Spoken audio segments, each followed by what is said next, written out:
It's Tim Tebow in a Verbo, where you get the whole place to yourself.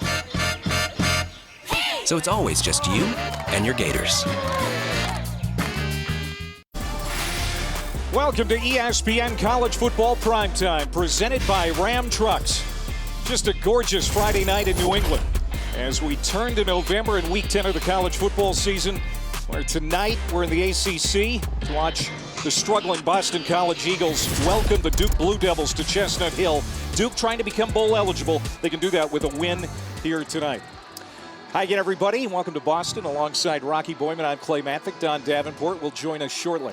So Mike Elko is hired at Duke to try and get things back on track, and so far so good here in year one. Absolutely. I mean, this is a program that the past two seasons had 5 combined wins. So Mike Elko comes in. He's really rejuvenated this program. He fixed the players' bodies in the weight room, and he really just replugged them into Duke football and being positive and excited about Duke football and the culture being here like the way it is. But another guy who gets a lot of credit for Duke's success is their trigger man, Riley Leonard, the sophomore quarterback, who has been just absolutely exceptional this year. He's a dual threat kid, and not only does he lead the passing game, but he's also the team's top rusher. Really gets it done with his legs, an electrifying athlete. So Boston College tonight, you got to worry about his pass. He's a 64% completion guy, but down especially inside that 10-yard line, really likes to run that thing. This is going to be fun to watch here tonight. So Duke's got a new football coach, new basketball coach at Duke as well in Jon Scheyer. And Don, maybe he needs to look at Riley Leonard. Yeah, I don't think Coach Mike Elko would appreciate that comment, Clay, but Riley Leonard was a star basketball player in high school. A lot of D1 interest in him, and he told me after his junior year he thought he would pursue that path. I want to show you why. Take a look at his high school hoops reel. Oh my goodness, knocking down shots, dunking over people left and right. It was all hoops until Duke football came a-calling, and he told me you just don't turn down an opportunity at this university. You guys see his athleticism on the hardwood. You'll see that translate to the field tonight. He said his 15-year basketball background is why he's so explosive. It's why he's the QB he is today. And guys, he really feels his confidence and his comfort in the pocket has grown in the last month. Yeah, he's going to be fun to watch here tonight. Thanks, Don. All right, let's turn to Boston College. This is year 3 under head coach Jeff Hafley, and things kind of hit rock bottom last week with a loss at UConn, and now they've lost their starting quarterback in Phil Jurkovec. Right now it's going to be Emmett Moorhead. He's a good-looking player, right? 6'6", 230. Cannon for an arm. He really looks the part, but he lacks experience, right? He hasn't started a football game since his junior year of high school. So the key for Emmett Moorhead is to make things simple on him, get him some confidence early. Also, Emmett, look for number 4, right? Look for number 4 on your offense, Zay Flowers, the most explosive wide receiver in the ACC, a guy who's just getting the ball in a multiple amounts of ways, 23 career touchdowns. I compare him to an Antonio Brown, a Tyreek Hill, and just you get the ball in his hands, he's going to make someone miss, he's going to do something explosive out there. So somehow, some way, find number 4. So we're all set tonight. Jeff Hafley saying his team was embarrassed last week. Said we need to play better, we need to coach better. We'll see if that happens here tonight against Duke. Kickoff coming up next. Eat, play, eat, play, eat, play. Combo! Dave & Buster's Eat and Play Combo is back. Get an entree and a game card starting at $19.99. Now through November 27th, only at Dave & Buster's. Didn't Illinois just pass some new law? They're essentially eliminating cash bail for almost everything dangerous. Secondary murder, arson, so you can light a guy's house on fire, get right out of jail. Drug-induced homicide, robbery, kidnapping, aggravated battery, burglary, intimidation, aggravated driving under the influence, fleeing and eluding drug offenses, and threatening a public official. No bail. What? Yeah, they're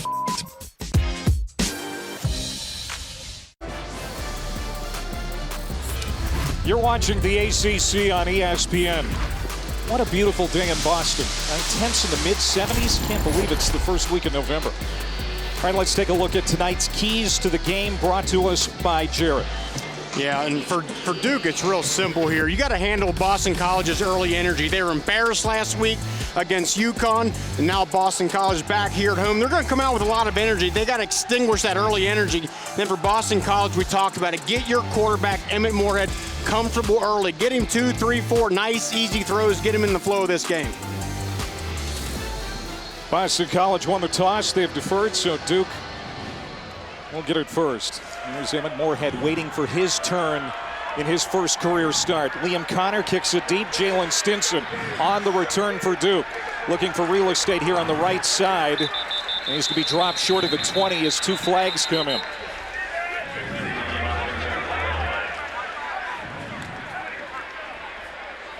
Our referee tonight, Gary Patterson. During the return, illegal block in the back.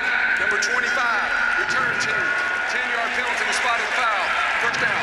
Another thing that Duke's done a really good job on this year is cutting down on penalties, but they get one right out of the gate. So Riley Leonard, as we talked about, extremely athletic. This is his first year as the man, and no doubt a true dual threat. He really is. I mean, and he's kind of just maybe not look like the most explosive athlete, but as soon as he puts his foot in the ground and goes, he leaves defenders in the dust. Really like to see Duke's offense to just get in rhythm here early. Nothing risky, just start this offense flowing early in this game. They'll start from the 10-yard line. First play of the game, and it's a pass complete to Jalen Calhoun. Another veteran receivers. He's going to pick up 7 on first down as Vinny DePalma, the weak side linebacker and the #1 tackler for Boston College, comes in and makes the stop. Yeah, this Duke offense has some great receivers, really led by their running back room. 4 or 5 guys make up that running back room. They really get it done on the ground. And another flag. This could be a false start. 5-yard penalty. Still second down. And this is kind of what I was talking about. Boston College is going to come out on fire early here. Duke just, can't get in a hole, and you got to start off. You get 2 penalties to start this game. Don't give them hope. So instead of 2nd and 2, it's 2nd and 7, and you can see Mike Elko's reaction.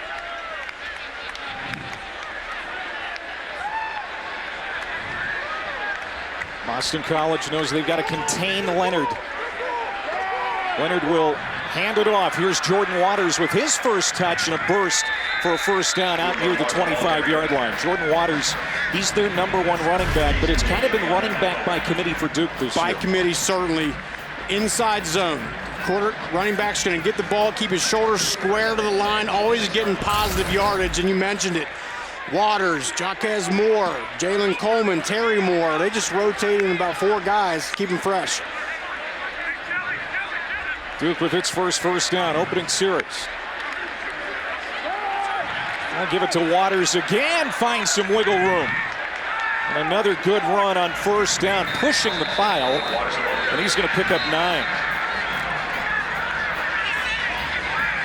And it's a great rushing offense. It's a veteran O-line. They have been using those big guys up front to become the #2 rushing offense in the ACC. 205 yards per game on the ground. Yeah, this is combined. They got over 100 starts between those guys. Lots of seniors, lots of graduate seniors. They played a lot of football together, and it shows. 2nd down and 1. Waters in the backfield. Here's Leonard. He's going to throw it out to Waters. Pretty good receiver, too. And he's going to pick up the first down at the 40-yard line. Jaden Woodby, transfer from Florida State, brings him down, but Duke moves the chains again. They really look in rhythm here. Start off with a couple great runs, and then that sets up the play action. And Riley Leonard just looks really good in this offense. Had a good time watching him this week. He's decisive, especially for a young guy. He knows where to go with the ball, and he lets it rip. Sophomore out of Fairhope, Alabama. Empties the backfield on first down. Dancing in the pocket all kinds of time. Rips it downfield, overshoots his receiver, Calhoun. Riley Leonard, a 64% completion rate, 3rd best in the ACC, but he's off the mark that time.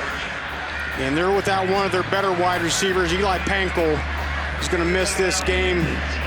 So it's Calhoun, a lot of Jordan Moore. We'll be calling his name a lot as well. The new offensive coordinator is Kevin Johns. He's really brought life back to this offense. 34 points per game. Last year, Duke was last in the ACC at under 23 points per game, so he has inspired this group. Deep handoff. Nope. It's going to be Leonard on the keeper. This is what he does. Riley Leonard, so deceptive in the backfield, he's going to take it to the house. He fooled everybody. Leonard, touchdown Duke, 60 yards for the quarterback.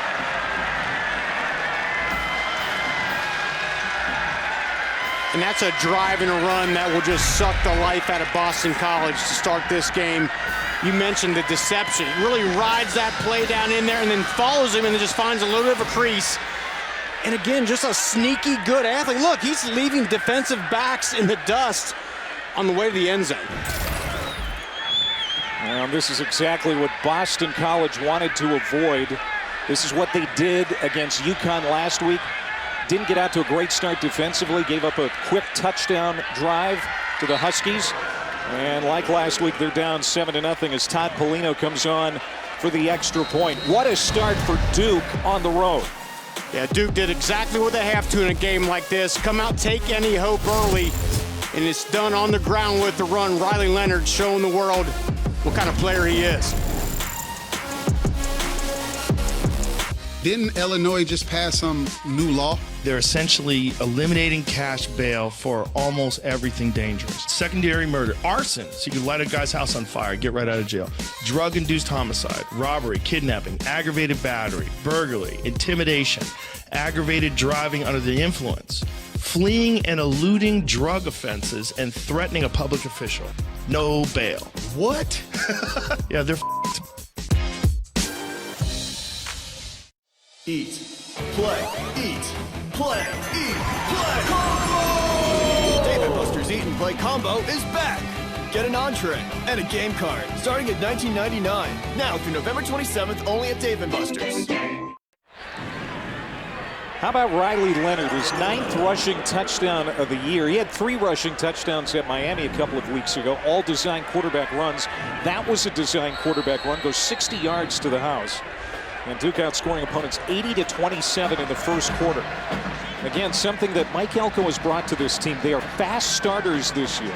Yeah, absolutely. I mean, they jump on teams early. And again, so important to do that against this Boston College team that's reeling coming off of last week. Shut the door on them early. Now it's up to the defense. See if they can get a quick 3 and out here. Jalen Gill stacked up short of the 20-yard line. All right, so Emmett Moorhead making his first collegiate start, his first start as a quarterback since his junior year in high school. Big redshirt freshman out of Woodside, California, and no doubt he's got arm talent. Now, can this offensive line protect him tonight? Will he be comfortable? Well, that's the thing, and we'll get into the offensive line, which has just been an infirmary this year. I've never seen anything like it. Not good for a quarterback making his first start, but again, I think that you get him involved early, make it easy on him. Now we're going to go with a run. On first down, it's Pat Garwo. He's brought down by Darius Joyner. And it's just crazy to mention that this is the 131st ranked rushing offense in the country. You don't think of that when you think of Boston College. Now just 68 rushing yards per game. And a lot of it has to do with so many of the injuries up front.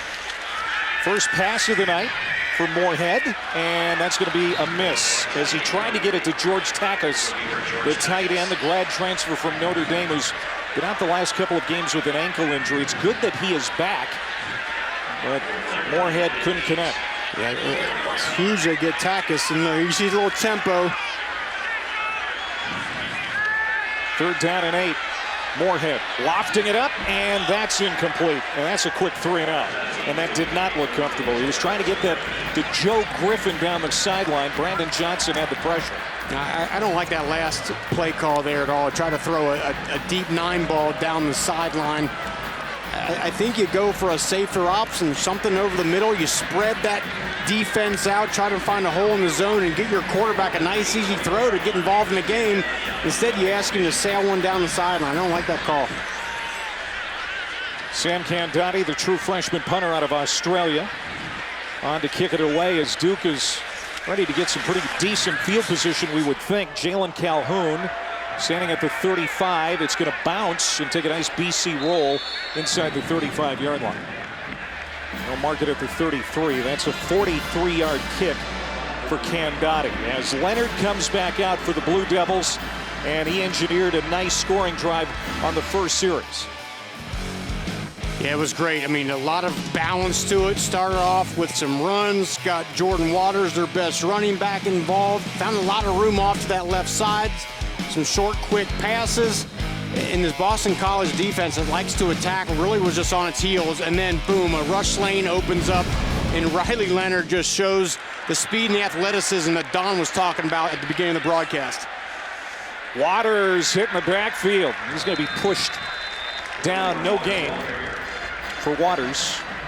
Riley Leonard, in that heartbreaking loss to North Carolina, he ran for 130 yards, and he had a 74-yard touchdown run in that game. So it's amazing what he is able to do with his feet. And it's the designed runs, but it's also when the play breaks down, right? When it's covered up, play breaks down. He is so good at finding a rush lane, usually up the middle. Boston College has got to shut that down.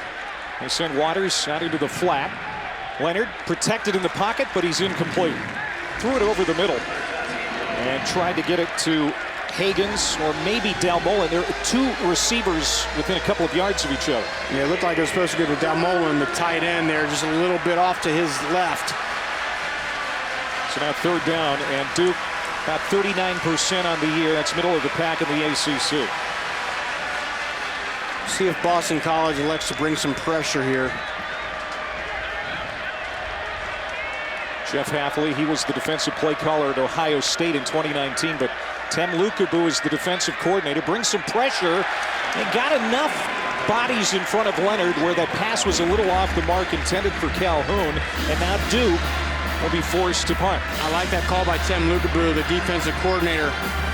Brought 6, and he filled up every rush lane and every open lane for Riley Leonard to find a wide receiver. Just everything was shut down. It was like a wall was built in front of him and it forced a bad throw.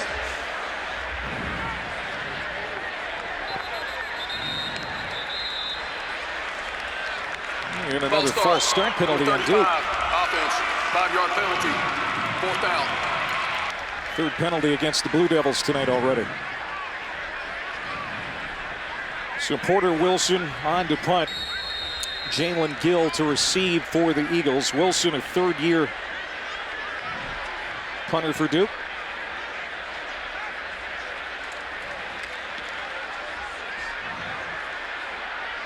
Calling for the fair catch. This is going to sail out of bounds.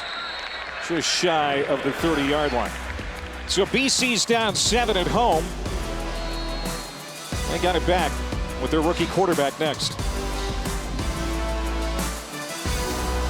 Eat, play, eat, play, eat, play. Combo! Dave & Buster's Eat and Play Combo is back. Get an entree and a game card starting at $19.99. Now through November 27th, only at Dave & Buster's. Didn't Illinois just pass some new law? They're essentially eliminating cash bail for almost everything dangerous. Secondary murder, arson, so you can light a guy's house on fire, get right out of jail. Drug-induced homicide, robbery, kidnapping, aggravated battery, burglary, intimidation, aggravated driving under the influence, fleeing and eluding drug offenses, and threatening a public official. No bail. What? Yeah, they're f***ed.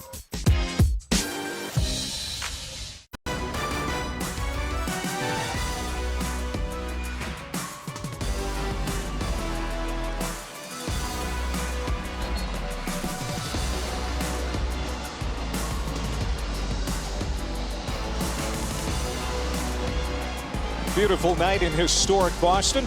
Alongside Rocky Boyman, I'm Clay Matvick. Don Davenport down on the field. Phil Jurkovec, starting quarterback for Boston College.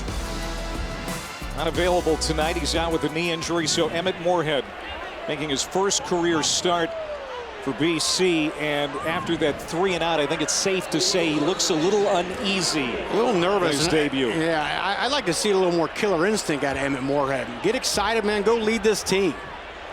Hand out to Alex Broom, and he's got room And he's out to the midfield stripe. The true freshman from Nashville, Tennessee, rips off a 22-yard run, and that should help settle in the offense. How excited was Jeff Hafley about Alex Broom when we talked to him yesterday? He's got a little bit of a hamstring issue, but that hammy looked pretty good right there. See, there you go. There's some fire, some emotion that this team needs very desperately. They're going to ride Garwo and Broom primarily tonight. Their number 3 running back, Xavier Coleman, is out with an ankle injury. There's Zay Flowers, number 4, the weapon for BC. And they'll dump it off short to Broom, and he'll get 5, maybe 6 on that catch. Shaka Hayward got him down to the turf. I like that play call there, because the other thing Zay Flowers is he gets so much attention, he's almost a decoy. And that play he was. A lot of white jerseys went that way, and they were able to bring the screen back to the other side with Broom. Are you a little surprised we haven't seen a touch for Zay Flowers yet? I mean, last week at UConn only had 2 catches, and the offensive coordinator, John McNulty, stressed getting him involved early this week. Absolutely. He's got to be coming here soon. I think he needs at least 15 touches in this game. Moorhead has some time. He's going to go deep, showing off that arm talent. Has a receiver. It is caught, but incomplete. Joe Griffin out of bounds, and he was covered in the secondary by Datron Young. It was a pretty ball, and he's showing off that arm talent that God gave him. He's able to get a left foot down there. They may need to take a look at that again. There we go.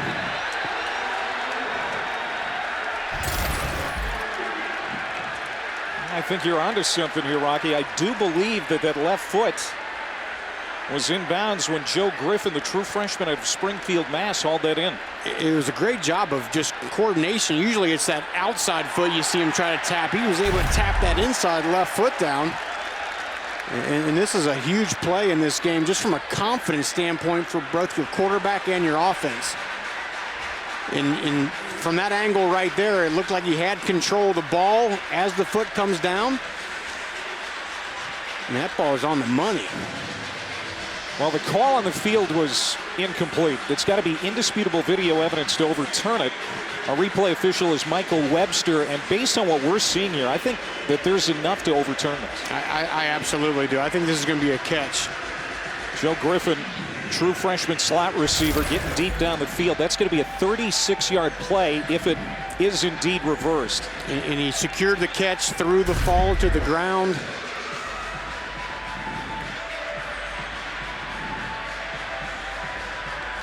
Joe Griffin, the freshman. A lot of freshmen starting on this team. After further review, determined that there was a catch on the play. It's first and goal at the 9-yard line, right hash. Well done by the replay crew. Absolutely. Made the right call. They did it quick. And how big is that for Boston College? How big is that for Moorhead? What does that do for his confidence? He needed it, right? As Don reported and talked to us about, he just looks a kind of little gun-shy out there. And nothing gets you back in the flow of the game than having a positive play, especially a big one like that. So now Rocky, it's up to him to see if he can continue that. Yeah, go ahead, Don. I was just going to say he was very nervous before that first possession. He was frustrated right after that first possession. This was huge for him. He's going to step under center here on 1st down and goal. Handoff, Alex Broom. He'll probe the middle. Maybe a yard. Darius Joyner forcing him back. Boston College in the red zone. This is only their 22nd trip into the red zone this year, 2nd fewest in the ACC. And we talked about their offensive line, about the 9th different O-line combination they've had this year. Injuries have hit them so hard and really just crushed this run game that traditionally has been so good. Moorhead has time. That O-line doing a good job getting a throw to Flowers, but it's incomplete. Double coverage. Still Flowers got a hand on it. Stinson and Young were bracketing him in the end zone. And that's a good idea if you're Duke. Put 2 guys on Flowers because you know that's the guy Moorhead's going to go to. And even with that said, there's a little bit of a room, but I really like the way the recovery by Datron Young, the cornerback. That's a big play for Boston College. They haven't scored a touchdown in almost 6 quarters. 3rd down pass to the end zone. Moorhead incomplete. There is a penalty marker down. Now Tony Davis, the corner for Duke, may be called for the PI as the throw is intended for the freshman Griffin again.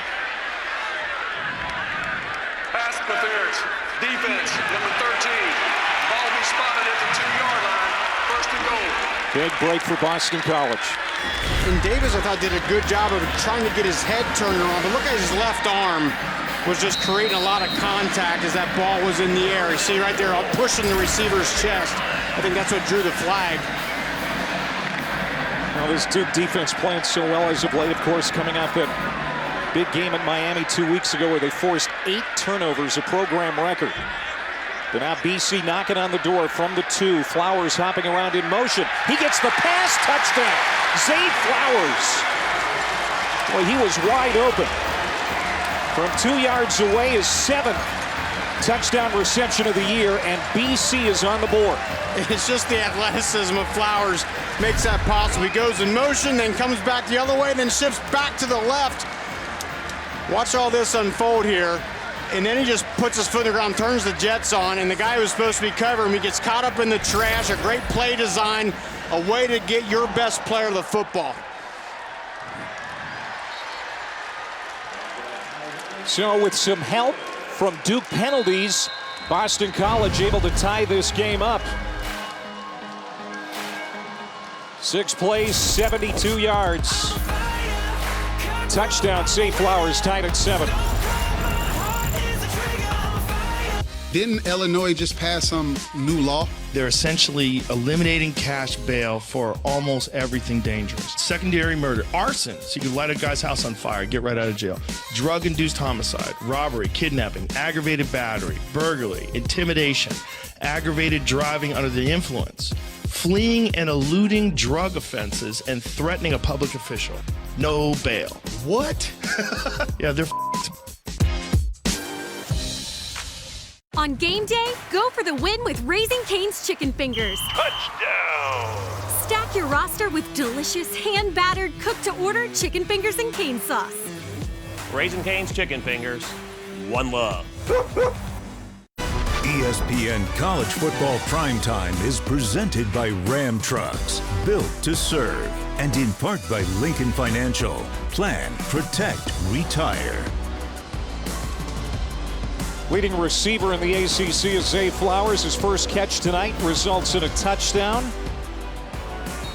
I mean, for Boston College to be the best version of themselves tonight, Flowers had to be involved, and so far, so good. Absolutely. Last week against UConn, he only had 2 catches for 35 yards, had a bad drop, but it's good to see him get involved early. Let's take a look at tonight's player spotlight, brought to us by Tide. And Zay Flowers, 2-time All-Conference, 4th in school history in catches, 2nd in school history in yards, and he is the number 9 wide receiver prospect on Mel Kiper's big board. And Jeff Hafley said even despite how the season's gone, it was good for Zay Flowers to come back. He really had to work on his ability at the contested catches aspect of being a receiver. He's done great at that.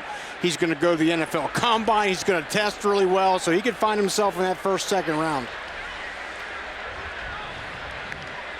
Riley Leonard and Duke starting from the 25. And it'll be Leonard, his 2nd run. And again, designed. He'll pick up 2 this time. He had a 60-yard touchdown run on the opening series for Duke. They went 3 and out on their last possession. Such a dangerous runner.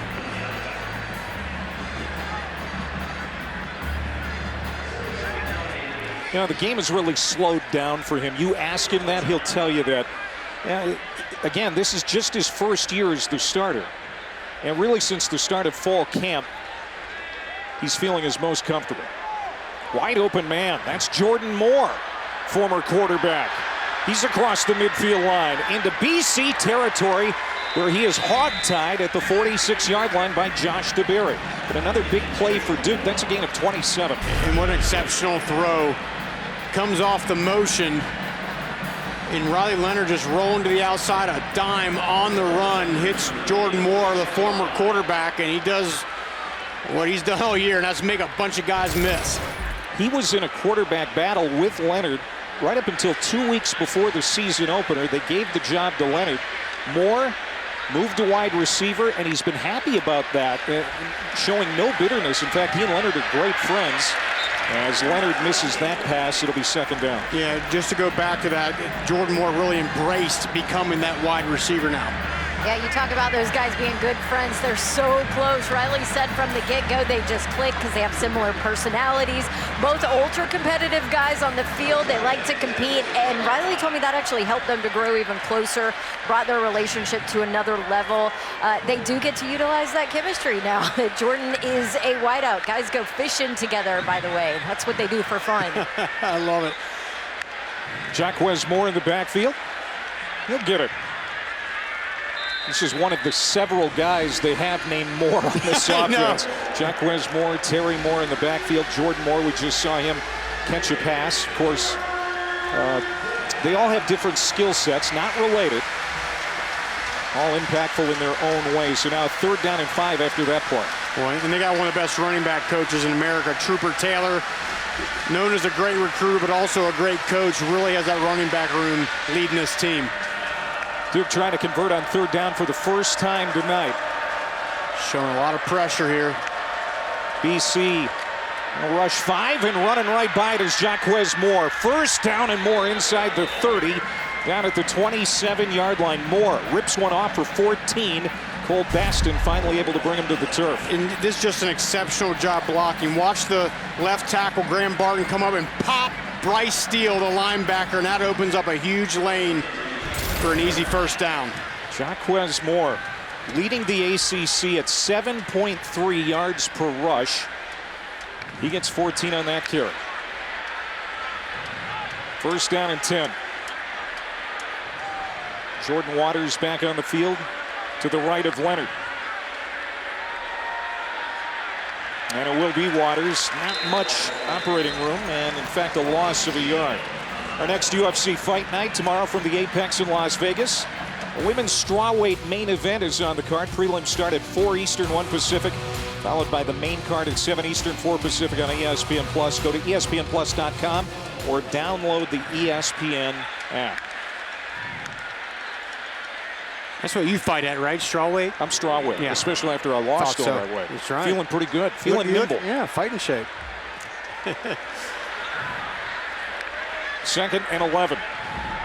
Waters going behind the left side of that Duke offensive line.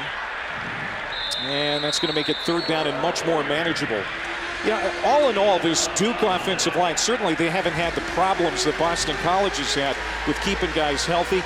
They've only allowed 12 sacks this year, 2nd fewest in the ACC. And what they've done for that run game has been really impressive. Well, and especially considering you have that stable of 4 or 5 running backs that can really just do damage if you get that offensive line that has a lot of experience. They've played together for a long time. They know where the other guy's supposed to be. It's really worked out well.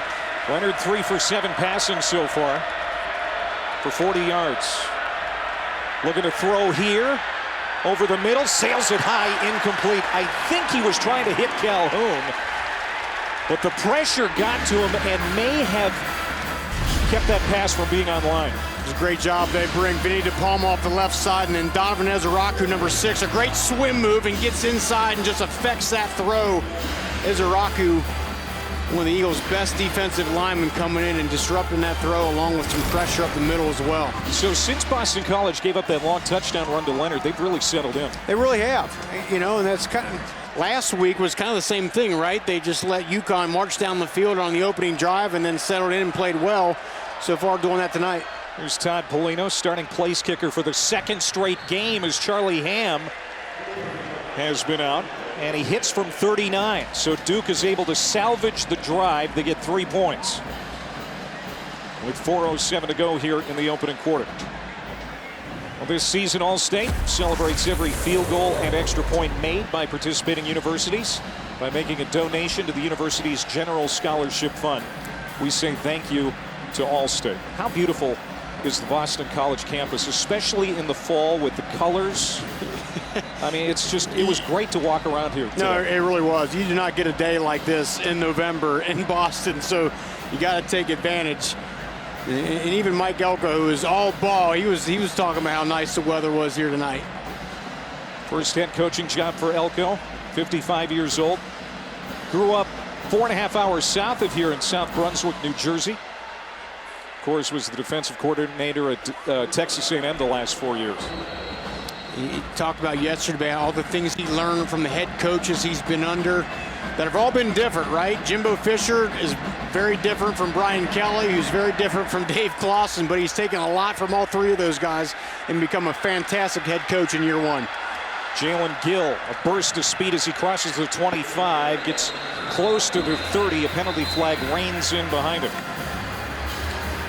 Jalen Gill, the senior out of Westerville, Ohio. And there's a man down for Duke. During the return, personal foul, legal blindside ball. Return team, number 13, half the distance to the goal. First down, return team.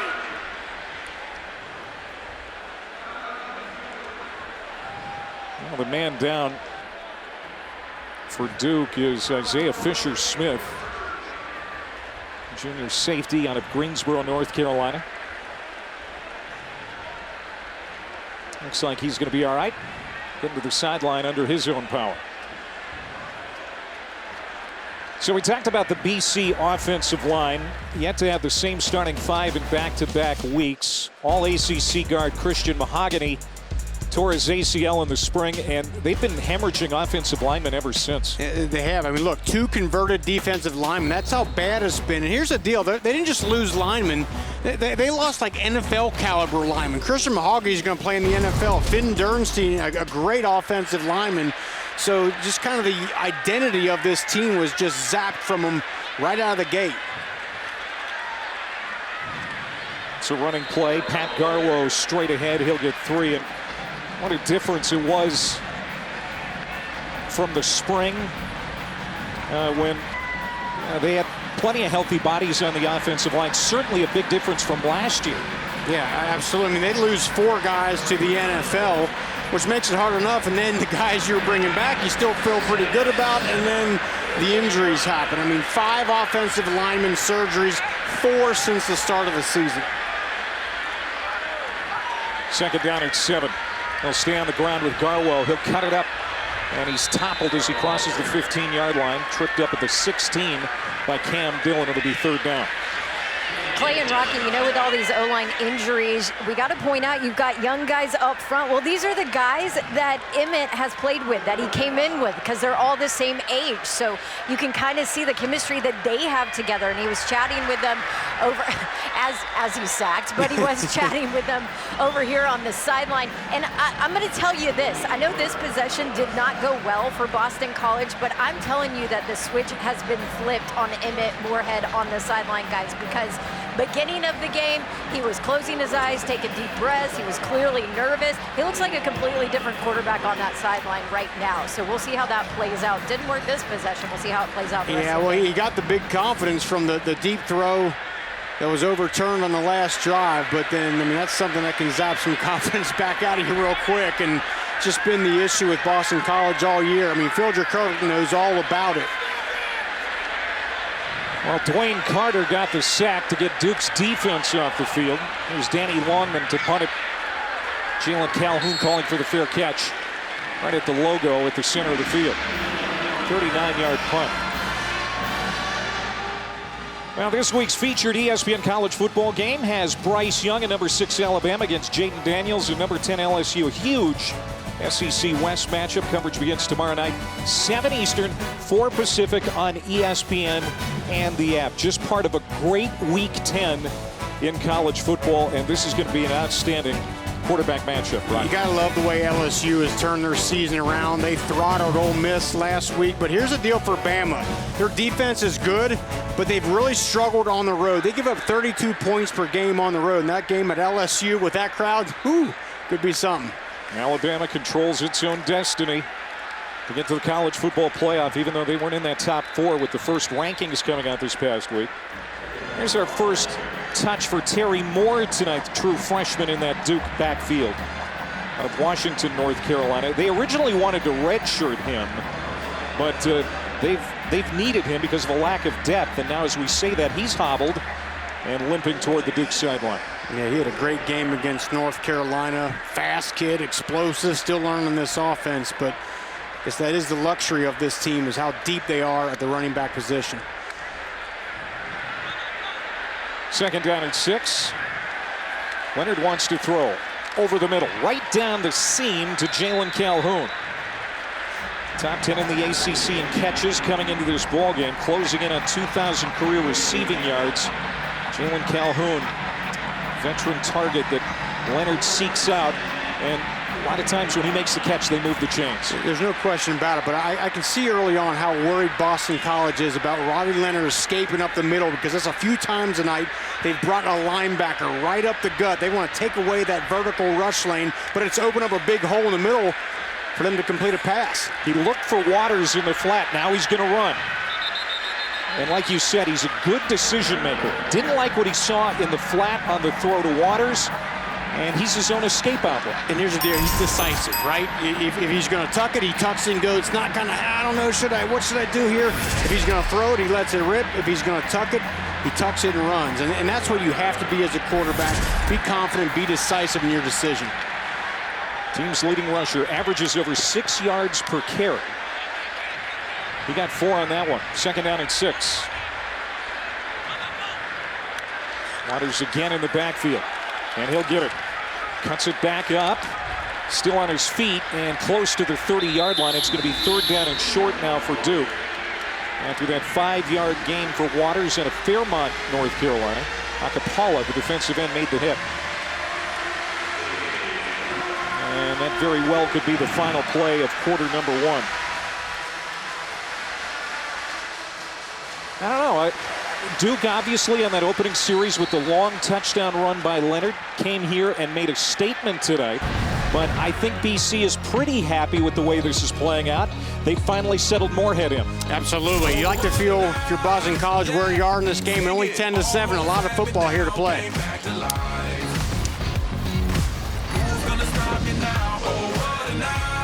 Didn't Illinois just pass some new law? They're essentially eliminating cash bail for almost everything dangerous. Secondary murder, arson, so you can light a guy's house on fire, get right out of jail.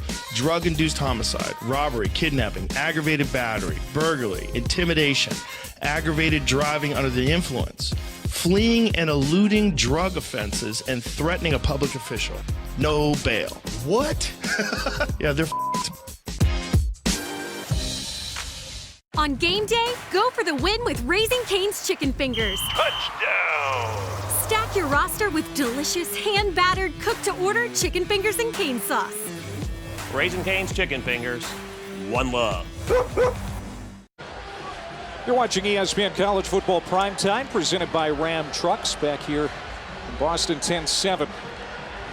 Duke on top of BC. Something to keep an eye on here tonight. Turnovers. We haven't seen a turnover yet, but Duke plus 14 in turnover margin, 2nd best in the country. BC -8, near the bottom in the nation. And turnover margin in correlation to wins is something that lines up every single year. You turn the ball over, you're not going to win. If you get some, give you a better chance. Duke last year was dead last in turnover margin, and they flipped it around. Jaquez Moore got a little push, I believe, from Riley Leonard to get enough for the 1st down. It was kind of bottled up there, but yeah, headsy play by Leonard. The Bush push is legal now in college football, right? It might have been enough. Jaquez Moore averages about 6 or 7 carries per game, but may get more work here tonight because Terry Moore, who we saw earlier, went to the injury tent, so he may be unavailable for the foreseeable future. Moore. Ball came out, and Duke is able to recover it at the 21-yard line. We were just talking about how Duke has protected the football this year. Graham Barton, the left tackle, able to get on that one for Duke. It looked like Vinny DePalma, 42, was able to pry this ball out before he goes to the ground. It's hard to see if his knee was down. It might have been. Yeah, we were just talking about it, partner, and the ball goes on the turf.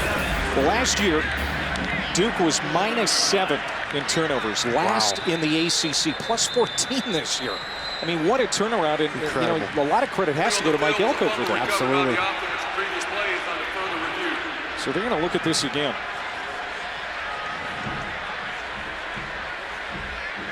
So we're on 2nd replay of the night. Again, Michael Webster, our replay official.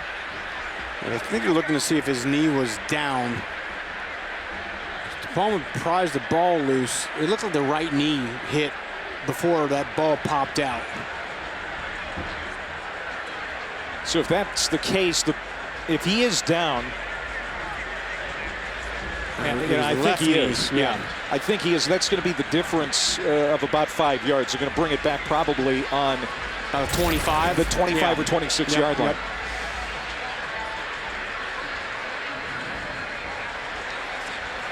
Well, Duke, no doubt, they have been smart with the football. They've won the turnover battle in 7 of their 8 games. Only 6 turnovers all year. They get very close to coughing it up here with Jaquez Moore. Now, was he down before that ball came out? I think so. But you mentioned the takeaways got, what, 8 versus Miami a week and a half ago? It was incredible. Yeah, that'll pad the turnover margin. You determined that the ball carrier's knee was down at the 24.5-yard line. Second down. Okay, so it's going to be the difference of about 3.5 yards. And it's going to come back the other way.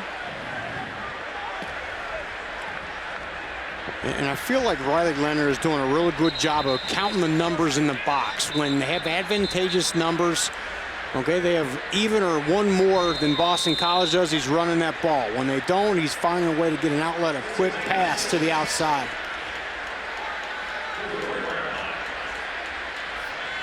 We haven't seen a lot of Dickie Delmelin yet, the tight end, as he shifts to the left side of the formation.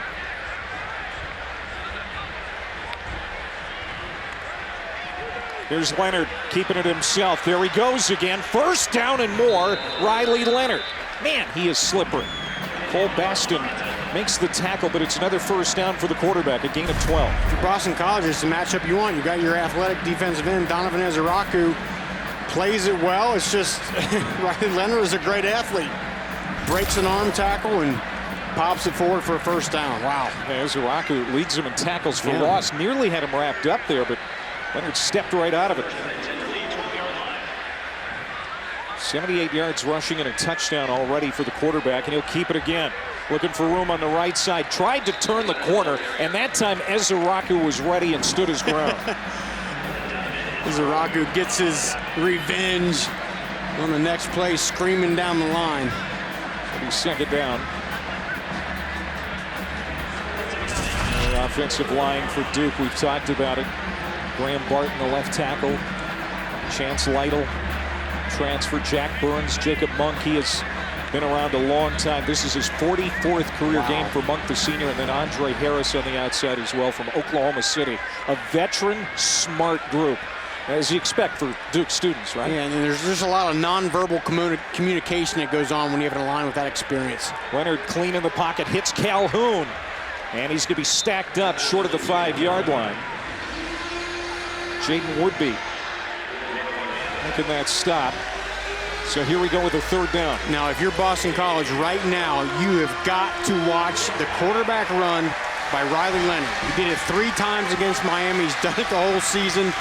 Either a designed run or if it's a pass, he likes to escape through those middle gaps here, those A gaps. You got to have either a spy or a twist game, something to eliminate that escape lane for Riley Leonard. Third down and 5. 10th play of the drive coming up here. They can pick up a first down at about the 1, maybe the 2-yard line. And we're going to get a timeout. Duke calling a timeout. The offensive coordinator Kevin Johns is going to ponder his next move here on third down. Mike Elko and the Blue Devils on the road with a 3-point lead with 11:21 to go in the half. Eat, play, eat, play, eat, play. Combo! Dave & Buster's Eat and Play Combo is back. Get an entree and a game card starting at $19.99. Now through November 27th only at Dave & Buster's. Didn't Illinois just pass some new law? They're essentially eliminating cash bail for almost everything dangerous. Secondary murder, arson, so you can light a guy's house on fire, get right out of jail.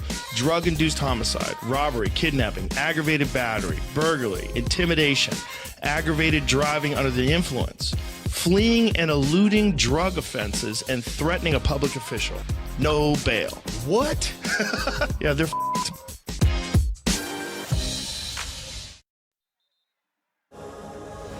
The College Football Playoff National Championship.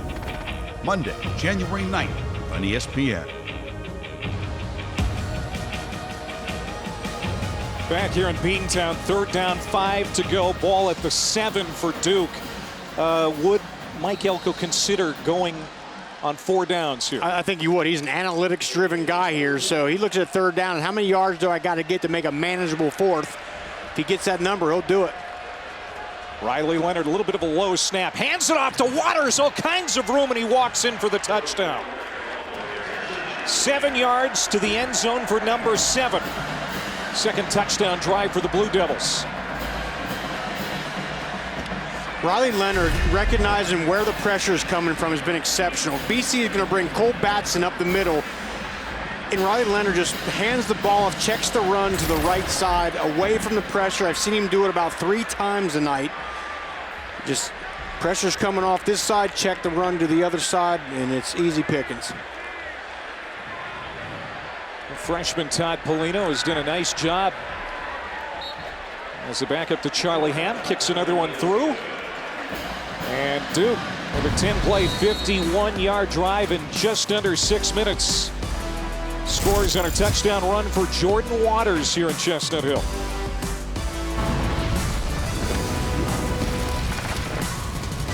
Eat, play, eat, play, eat, play. Combo! Dave & Buster's Eat and Play Combo is back. Get an entree and a game card starting at $19.99. Now through November 27th, only at Dave & Buster's. Didn't Illinois just pass some new law? They're essentially eliminating cash bail for almost everything dangerous. Secondary murder, arson, so you can light a guy's house on fire, get right out of jail. Drug-induced homicide, robbery, kidnapping, aggravated battery, burglary, intimidation, aggravated driving under the influence, fleeing and eluding drug offenses, and threatening a public official. No bail. What? Yeah, they're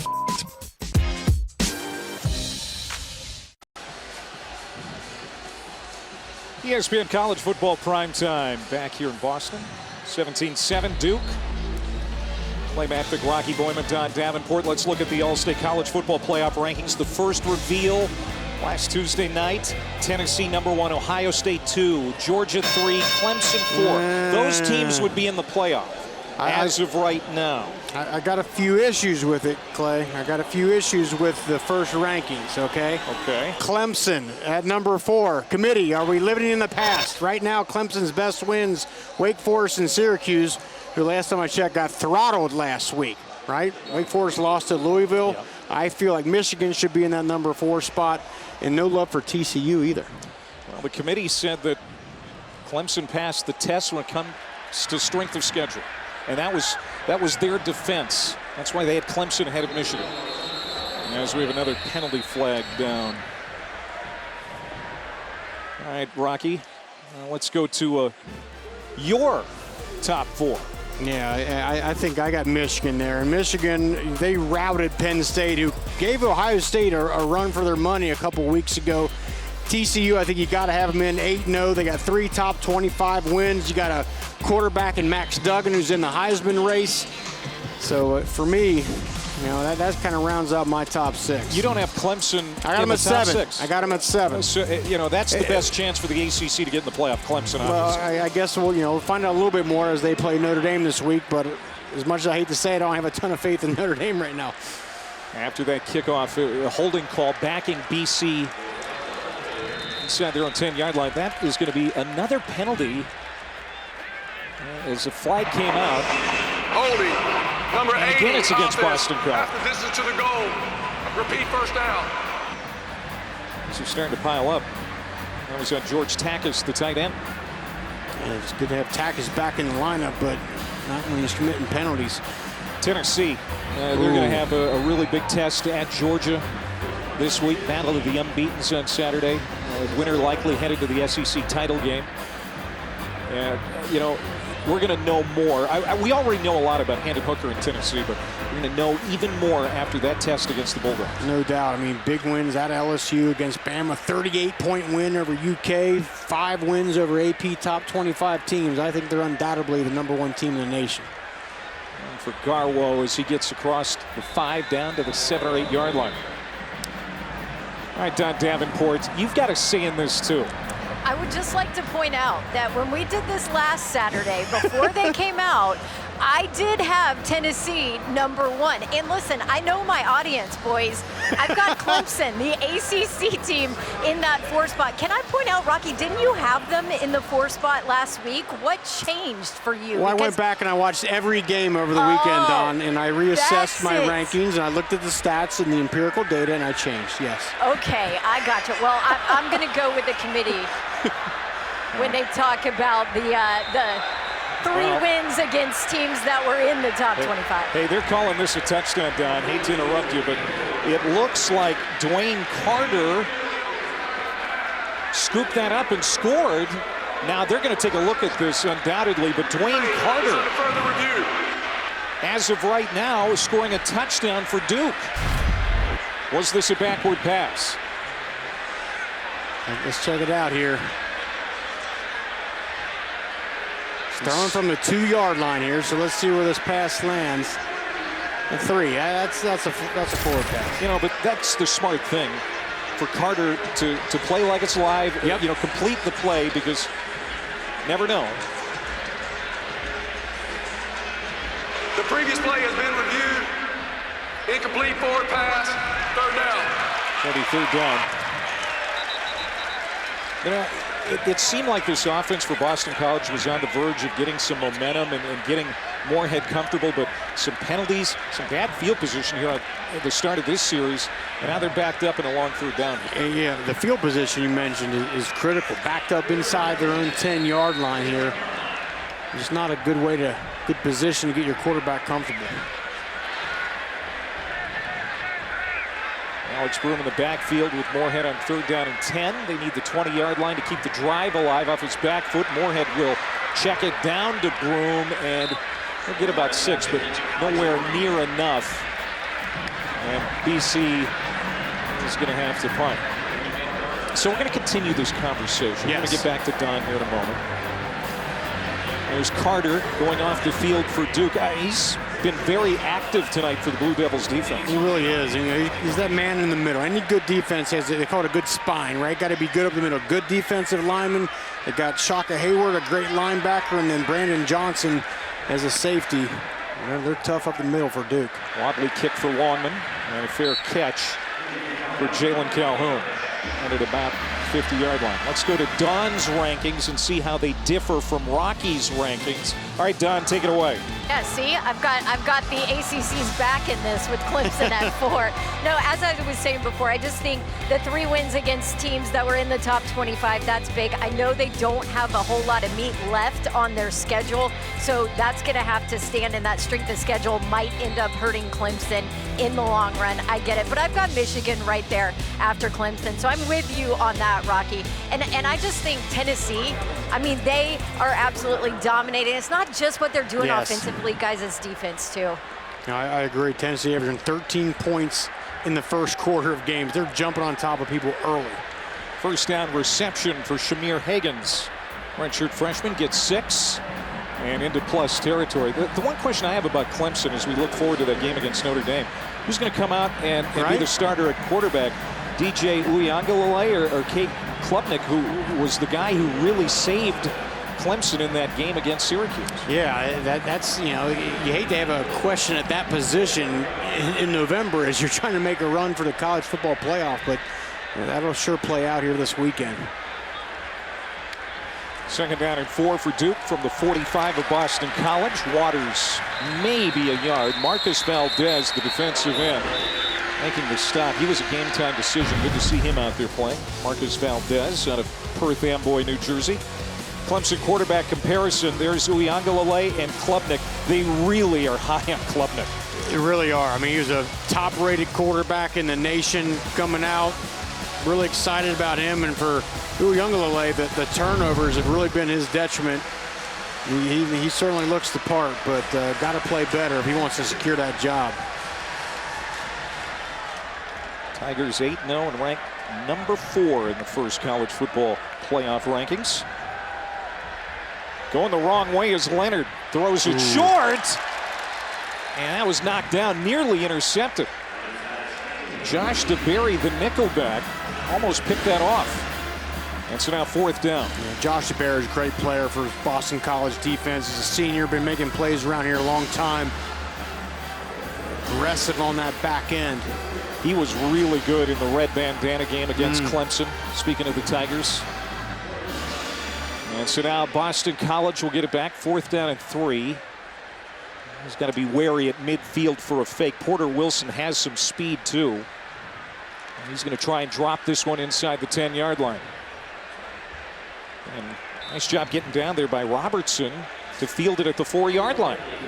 39-yard punt. We love this cartoon. Rocky Boyman in boxing shorts. My screensaver for my computer for now to the end of time.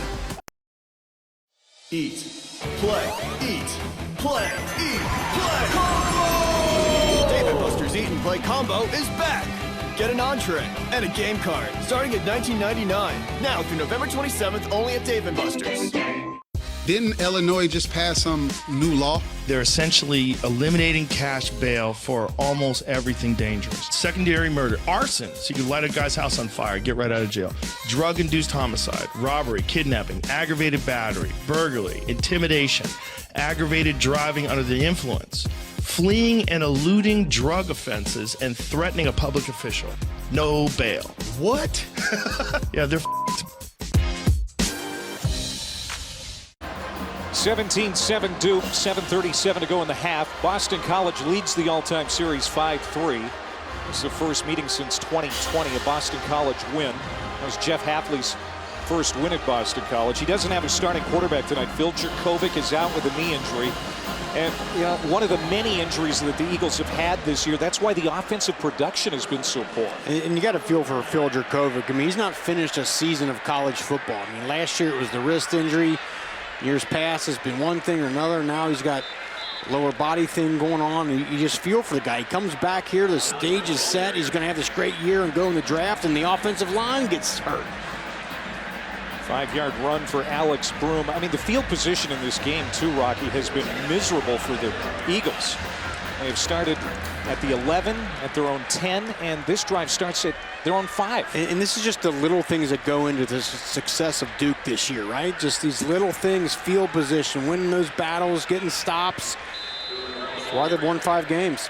Cam Dillon bringing Broom to the turf. It's a 2-yard gain, so now 3rd down and about 3 for BC. And look at all the walking wounded over on that BC sideline. That's a lot of big boys, right? A lot of guys you'd love to have in the game right now.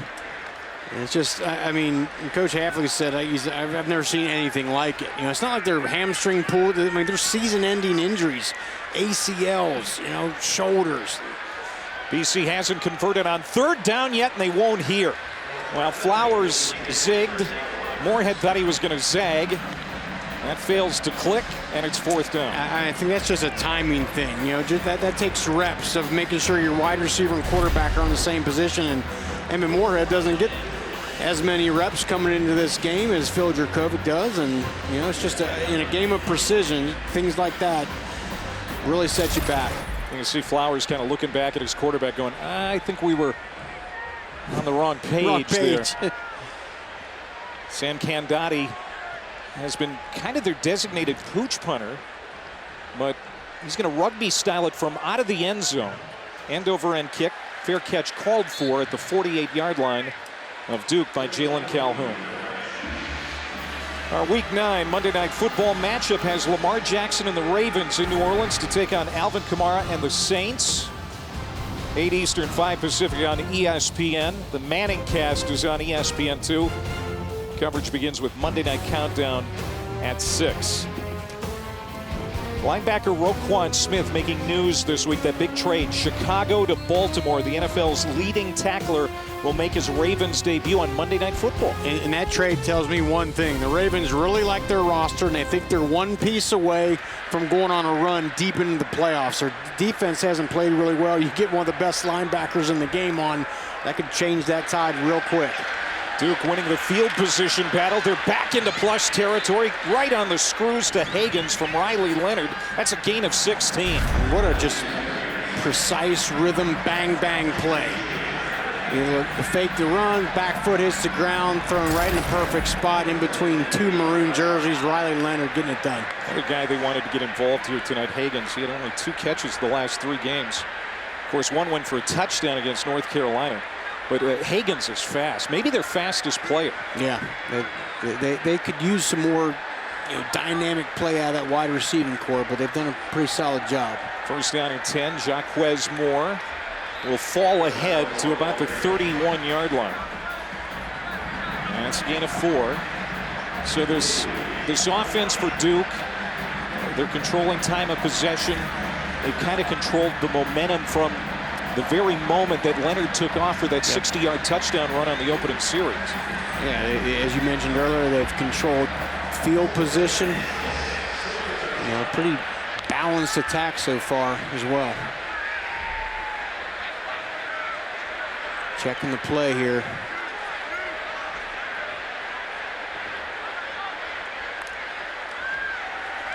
Leonard out to Moore. Jaquez Moore, a catch and run for a first down. Puts on the brakes at the 15. Eludes a tackler and steps inside the 10. That's a gain of 22 for Jaquez Moore. How about those dance steps? And you got to give Riley Leonard a ton of credit here. Changed the position around. He recognizes man defense, and he's going to get his running back Moore. Vinny DePalma, the linebacker's covering, but he can't sort through the trash, so Moore is wide open. And then, as you mentioned, Clay, the fancy footwork. I just love the way Riley Leonard took command there, flopped the play to the opposite side. He recognized man coverage, knew the linebacker was going to get caught up in the trash for an easy completion. First catch for Jaquez Moore tonight out of the backfield, and it's a productive one. Back inside the red zone, the Duke Blue Devils trying to get bowl eligible with a win tonight. Man open, touchdown, Samir Hagans. What a great drive for Hagans. Couple of big catches, including the one that caps the drive, an 8-yard touchdown catch. Just a great job of Hagans sitting down in that zone there. And Boston College likes to play a lot of man-to-man. Here they went zone, and those wide receivers you mentioned, when you find a hole in that zone, you just sit down in it and wait for your quarterback to toss it to you. 6 points here for Duke. Todd Polino back on for the extra point.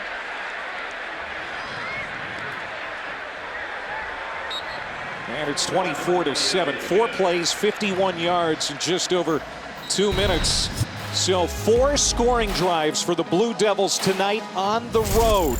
Looking for win number 6 in the Mike Elko era, season number 1. Eat, play, eat, play, eat, play. Combo! Dave & Buster's Eat and Play Combo is back.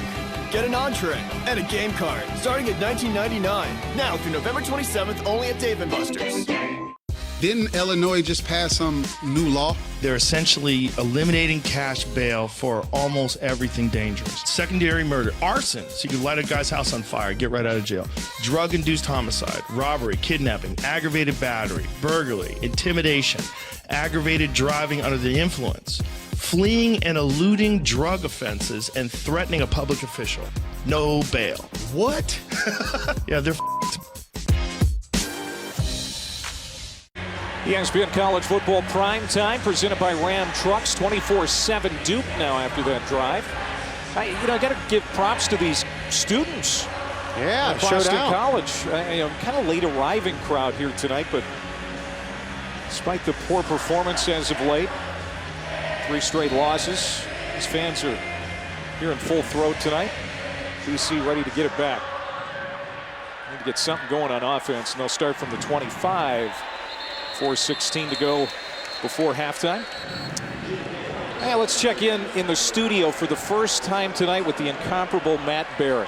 Guys, good evening. I'm glad you brought up the fans there because they are still full throat out there. It's going to be fun to watch. Coming up at the half, Georgia's offense. Everybody talks about the defense and Tennessee's offense. Georgia has just as good a one. We'll break that down. Plus, Jaden Daniels, LSU quarterback, he has turned it on. Could that be the difference against Alabama? Plus, you know him, you love him. You might not listen to him, but we still do it. Virtual locks. Hey, Rocky Boyman, you don't just roll the ball out in Chestnut Hill and get a ball victory.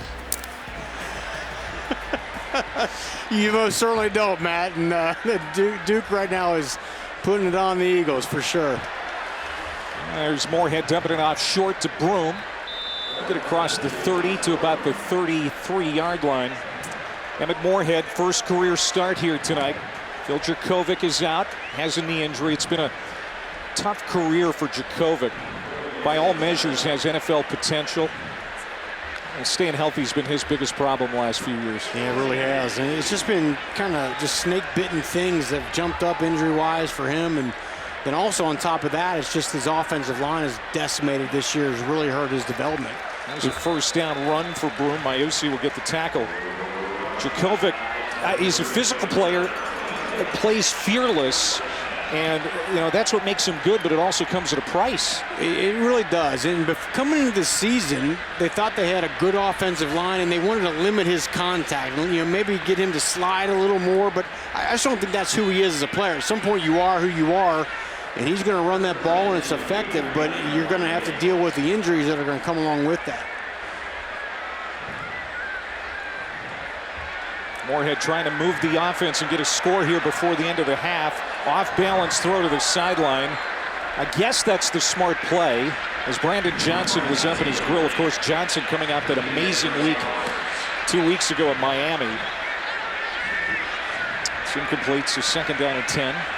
But there you just see the offensive line. Anytime a stunt comes, they're just not as quick to pass it off and know where their help is. That's what comes. We talked about it. They got two guys that are converted defensive linemen, and they just don't have the reps and the experience with some of these complex looks that you're going to get out of a Duke defense. Play action. Quick strike to Takis.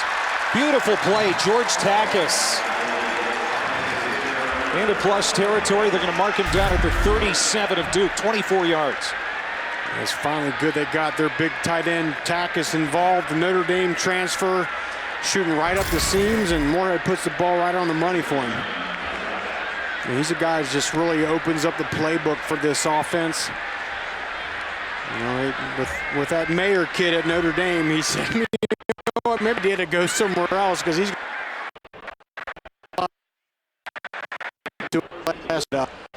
Moorhead will climb under. Gives it to Broom. This is a really important drive for Boston College because they're going to get the football to start the second half. They might be able to double dip here and get back into this football game. Absolutely. I think psychologically they at least need to get a field goal out of this, right? To feel good and kind of get some energy back into Emmett Moorhead, get some confidence in him. So a critical drive at this part of the game. Moorhead already with a touchdown pass tonight. He's 7 for 13. Looking to throw here on second down. He'll dump it off. Broom can't get out of the tackle of Shaka Hayward. Over 300 tackles in his Duke career. He doesn't miss many. He's a big man, too. We talked to him yesterday at the hotel. 6'3", 240. Looks the part. Makes tackles. That's what you got to do as a linebacker. You got to run around and you got to make tackles. You don't miss many of them. He's the captain, kind of a quiet leader, leads by example. Third down and 3. Zay Flowers at the bottom. They're going to run it. Oh, nice job, Broom. That's what you call a yak run. Yes. Yards after contact, first down, timeout Boston College with 1:14 to go.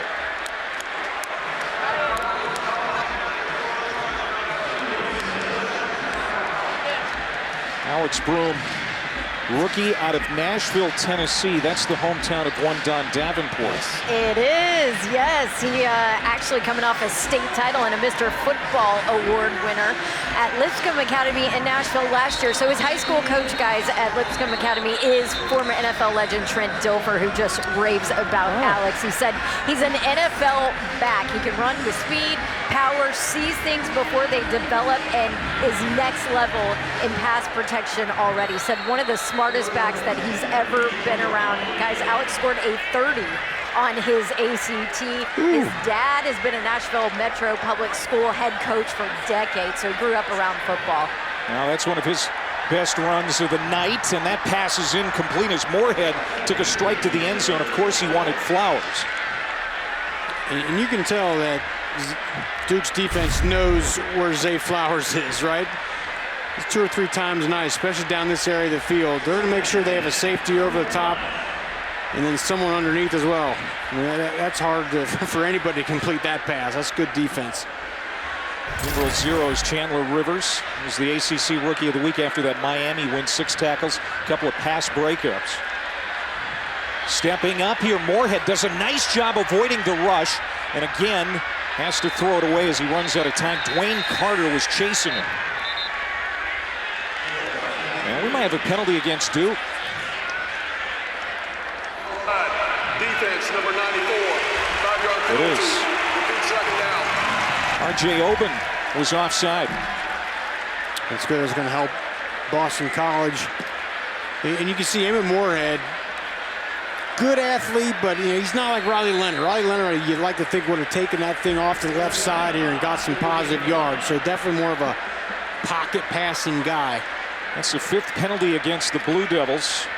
Meanwhile, Boston College, they don't take a lot of penalties. 2nd least penalized team in the ACC. Now it's 2nd down. Zay Flowers, 5. Top. Moorhead taking a shot to Flowers. There's contact and another penalty flag. Rivers. I think he's going to be called for the pass interference. Pass interference.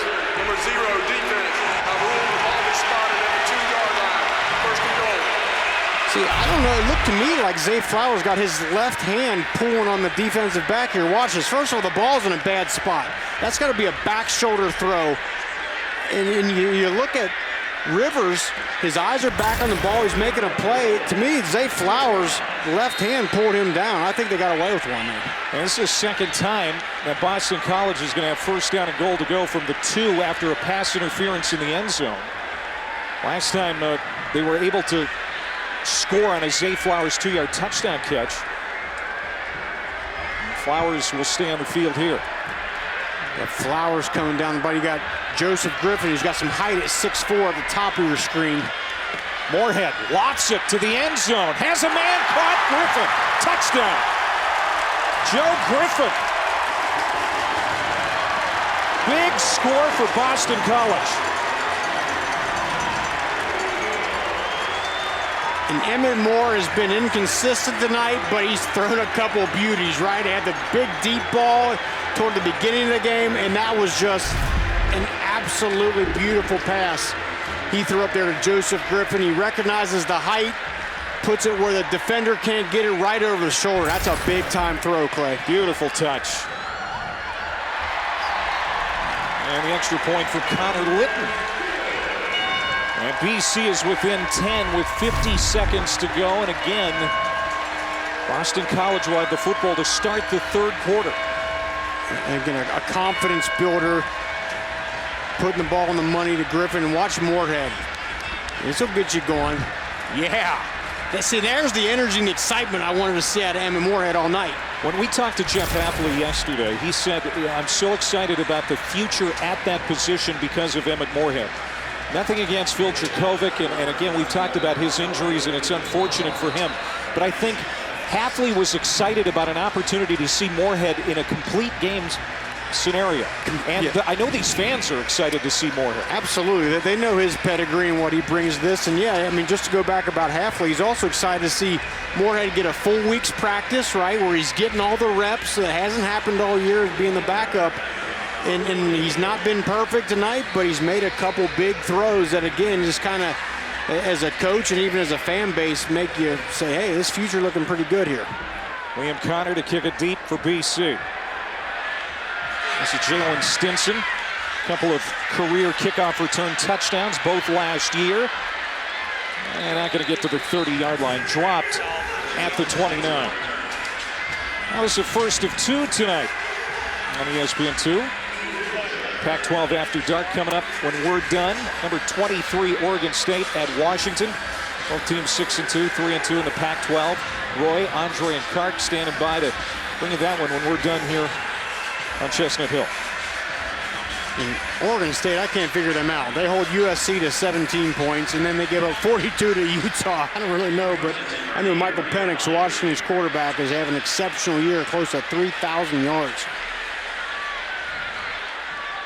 So Duke has 2 timeouts remaining. Not a lot of time on the clock. Under a minute to go here before halftime. Jordan Waters in the flat. He'll be spun around at the 30-yard line and steps across to the 31. Bryce Steele will be credited with the stop. And what is Kevin Johns thinking here with the amount of timeouts and time he has on the clock? I think if you have confidence in your quarterback, which you should if you're Kevin Johns, I think you give Riley Leonard a shot at this. 2 timeouts. It's important to get a chunk yardage play here early, though. That's going to determine the strategy of the rest of the drive. Duke 5-3, 2-2 in the ACC. That's incomplete. Trying to make a back shoulder throw to Moore. There are 2 flags on that far sideline. And this could really help out the field position situation for the Blue Devils. Pass interference. Defense number 2. Automatic first down at the spot of the foul. That's Bryce Steele, the middle linebacker out there in pass coverage. He's called for the PI. And you can see Steele shove the receiver as that ball's in the air right before it gets here. You'll see the shove right there. It's just before, but enough to draw the penalty.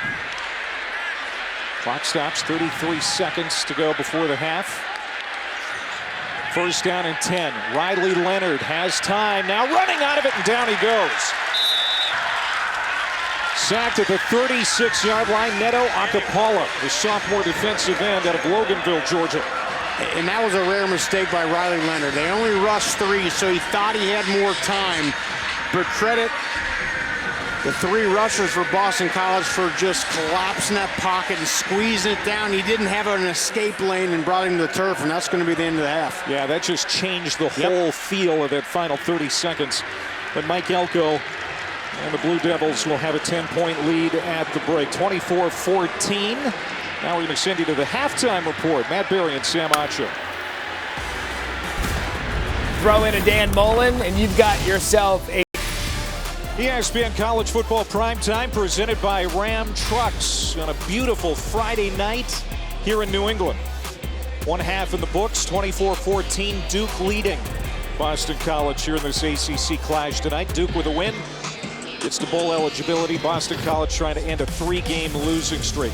Tonight's game track brought to us by Fisher Investments. Yeah, and Riley Leonard has been fantastic running the ball as we talked about to open this football game up. But look, let's give a lot of credit to Emmett Moorhead, Boston College's quarterback. First start, 9 of 16. He hasn't been perfect, but 2 beautiful throws, and one of them a touchdown to end that first half. Yeah, Duke leading by 10, but some bad penalties. Those 2 pass interference penalties in the end zone really allowing Boston College to stay in the game. And the Eagles will start at the 25 as Jalen Gill takes a knee in the end zone. Let's go down to Don Davenport. Well, Clay and Rocky, BC head coach Jeff Hafley really happy with what he saw out of his quarterback. He said Emmett Moorhead led well in the huddle. He started to find his rhythm in that first half. When I asked him what he wanted or needed to see from his quarterback in the second half, he said exactly what I just saw in the first half. Really, really proud of him and happy with what he's given him. Now, on the other side, Duke head coach Mike Elko, not a happy camper with what his defense did. He said they've got to tackle better. They're not executing, and talked about them playing soft in the run game as well. So that was probably not a fun Duke locker room. Yeah, they turned the Miami Hurricanes over 8 times their last time out on the field. That was less than 2 weeks ago. They didn't force any Boston College turnovers in the first half. It's Alex Broom on the first carry of the third quarter. The true freshman from Nashville, 7 carries for 48 yards in the first half. Also had 4 catches for 25. He was a big part of the Eagles' offense in the first 30. He really was. It sounds like Mike Elko was a little bit, mad about how his run defense played. Boston College, 54 rush yards, not a ton, but they were able to grind out some tough ones there toward the end to set them up for that second score. See Moorhead go away from center and pitch it to Broom this time. And boy, Duke doing a great job in pursuit of the ball carrier. Chandler Rivers gets there. That's going to be a loss of 1.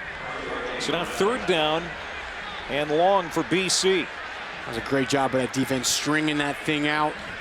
R.J. Oben, the defensive end, showing his athleticism, and then Rivers being solid in the run game as a corner.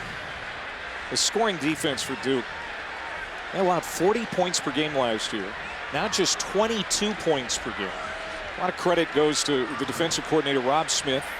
He's been a DC at Rutgers, Arkansas, and Minnesota, among other stops, in his first year with these Blue Devils. Trying to get his group off the field here on 3rd down and 9. Moorhead flushed. And again, nobody home, so he's going to throw it to the sideline. We've seen that a few times here tonight.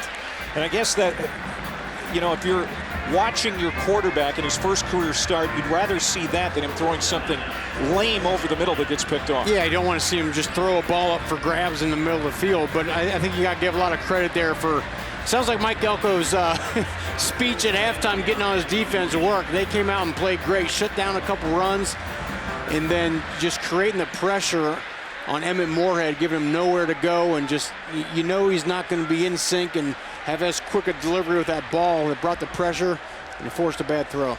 Jalen Calhoun will make the fair catch at the 37-yard line.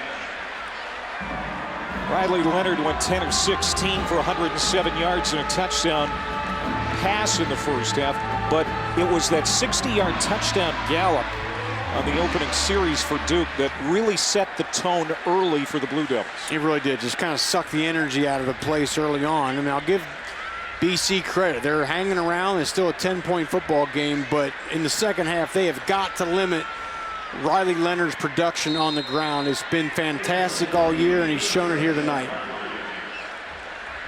He's their leading passer and leading rusher tonight. It's kind of how it is most Duke games. And Leonard is in there. Jet sweep to Jordan Moore. And he is tied up at the 40-yard line and thrown back. It's a gain of 4. And for Riley Leonard, it's the designed runs. They'll call a couple like we saw in that first big run. Little fullback lead. And then just the turns on the jets to the outside, leaving the defensive backs in the dust. And then we've just seen him, again, another designed run. And he's done a good job checking out of where the pressure's coming from Boston College, checking into a better run play away from that pressure. I think he's done a great job of that tonight. Jordan Waters looking for something up the middle. BC is going to have Duke in a 3rd down, a fairly long situation. You look at Duke, you know, 3 losses this year by a combined 14 points. They have been in every game. That wasn't the case last year, the final year under Coach David Cutcliffe. Got blown out by 25 or more 7 times. This is a different Duke team, very competitive this year. Very competitive, and they just seem like they're re-engaged. That's what Mike Elko said. I got to re-plug these guys in here, and they're playing their best football. Jaquez Moore will line up to the left of Leonard. On 3rd down and 5, Leonard looking downfield. He's dangerous. Look out. He's got the 1st down and more into plus territory to the 39 of Boston College. That looked like a loss for sure, and he turns it into a big play of 19 yards. It looked like he was dead to rights. I mean, it was a perfect call. They flushed him out to his right, but then they have Cam Arnold, the linebacker. Linebacker versus quarterback in open space. You like to think you'd win that matchup, but Riley Leonard just puts his right foot in the ground and gets north in a hurry. Incredible. There's 3 rushing touchdowns at Miami to beat the Hurricanes. Those were all designed quarterback runs. He is their best weapon in the run game. Now looking to pass on play action. Hits Higgins, who had a really good first half, including that touchdown catch in the second quarter. Another gash play of 17 yards. Just a confident, decisive throw again by Riley Leonard. Get the fake and then just put that ball right where your receiver, just right in his numbers, right between the 8 and 5. Higgins, a youngster, redshirt freshman out of Philadelphia. So Duke on the march. Their opening possession of the half. They scored on 4 possessions in the first half. 3 touchdowns and a field goal. 1st and 10 off his back foot. Crossing route, it's caught, and then Josh DeBerry closes quickly on Higgins. Higgins didn't have a chance. Good job of Riley Leonard keeping the play alive and finding somewhere to go with the ball, but this Boston College defense, despite all the injuries they've had and the challenges they've had on offense, defense has flown around and played pretty well all season. A little thin in the secondary again tonight. Cornerback C.J. Burton He's missed the last 3 games, missing again tonight. Seeing get Jordan Moore involved at some point here. Big hole. Jacquez Moore steps through it and all the way to the end zone for a touchdown. 24 yards. 3 big plays on that drive for Duke. And it's Jacquez Moore with his 3rd rushing touchdown of the year. And this is all on the offensive line. We've talked about it's a veteran group, it's an experienced group, they work well together. And this was just mauling the guys in front. Watch Chance Lido, the left guard, climb up to the 2nd level. And then you see the shoulder pads square to the line of scrimmage for Jacquez Moore. He's going downhill, north-south, and scampers to the end zone. Sophomore out of Live Oak, Florida. 31-14. Duke Blue Devils on the road, inching closer to a 6th win and bowl eligibility for the first time since 2018, their last winning season.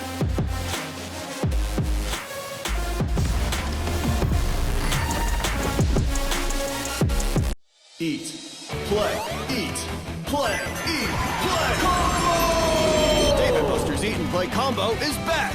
Get an entree and a game card starting at $19.99. Now through November 27th, only at Dave & Buster's.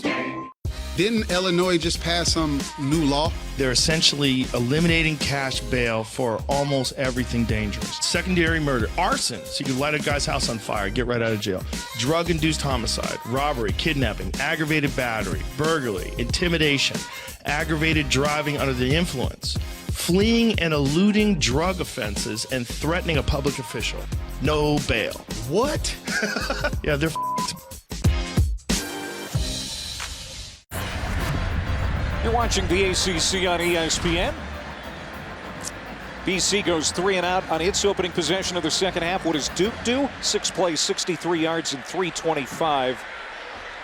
They had 3 explosive plays on that series, 15 yards or more. Jacquez Moore, 24-yard touchdown run to cap it. And that's a killer for BC. Yeah. Let's see if they can answer it. Sounds like Mike Elko's anger at halftime worked. Force a 3 and out. They march down the field, run the ball in for a touchdown. That's how you do it. Jalen Gill stopped short of the 20. We've got a flag on this kickoff return. We've seen a few on special teams here tonight. During the return, holding number 27 return team half the distance to the goal, 1st and 10. We're talking about Duke getting bowl eligible with a win here tonight. It's looking good right now. The last time they were in a bowl game, the Independence Bowl against Temple in 2018, Daniel Jones, 423 yards and 5 touchdowns. Also ran for a touchdown as Duke scored the last 42 points in a 56-27 win. Duke went to 6 bowl games in a 7-year span, but now it's been almost 4 years without a postseason appearance.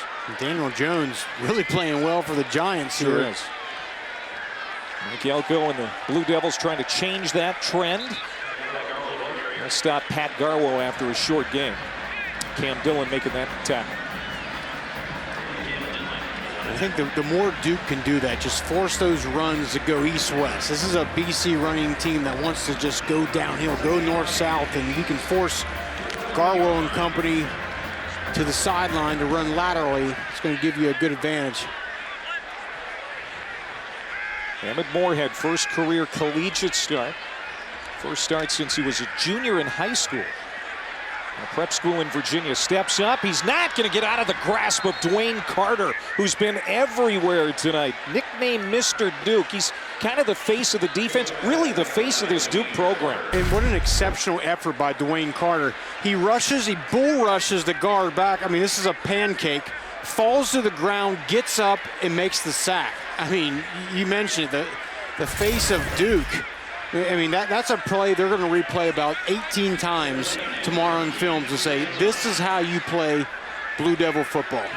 That's his second sack tonight. He forced a fumble and recovered a fumble the last 2 games for Duke. Now George Takis trying to muscle his way to the 15-yard line. That's going to be a pickup of 8, well short of the line to gain. So BC will have to punt. You know, I wonder here too now, as this game wears on, Rocky, you know, Boston College is coming off a short week. Meanwhile, Duke had a bye last week. They haven't played in 12 days. They're very fresh.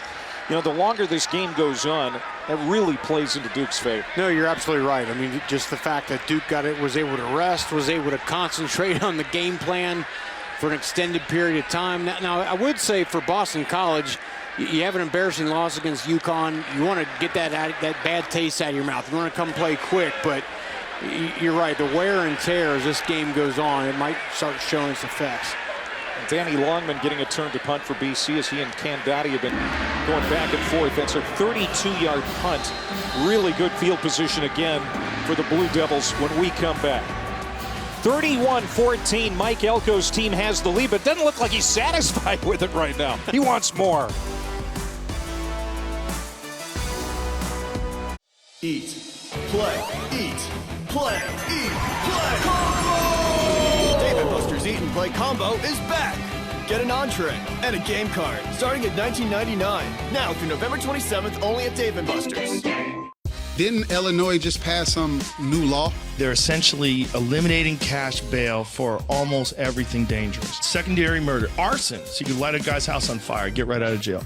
Drug-induced homicide, robbery, kidnapping, aggravated battery, burglary, intimidation, aggravated driving under the influence, fleeing and eluding drug offenses, and threatening a public official. No bail. What? Yeah, they're f***ed.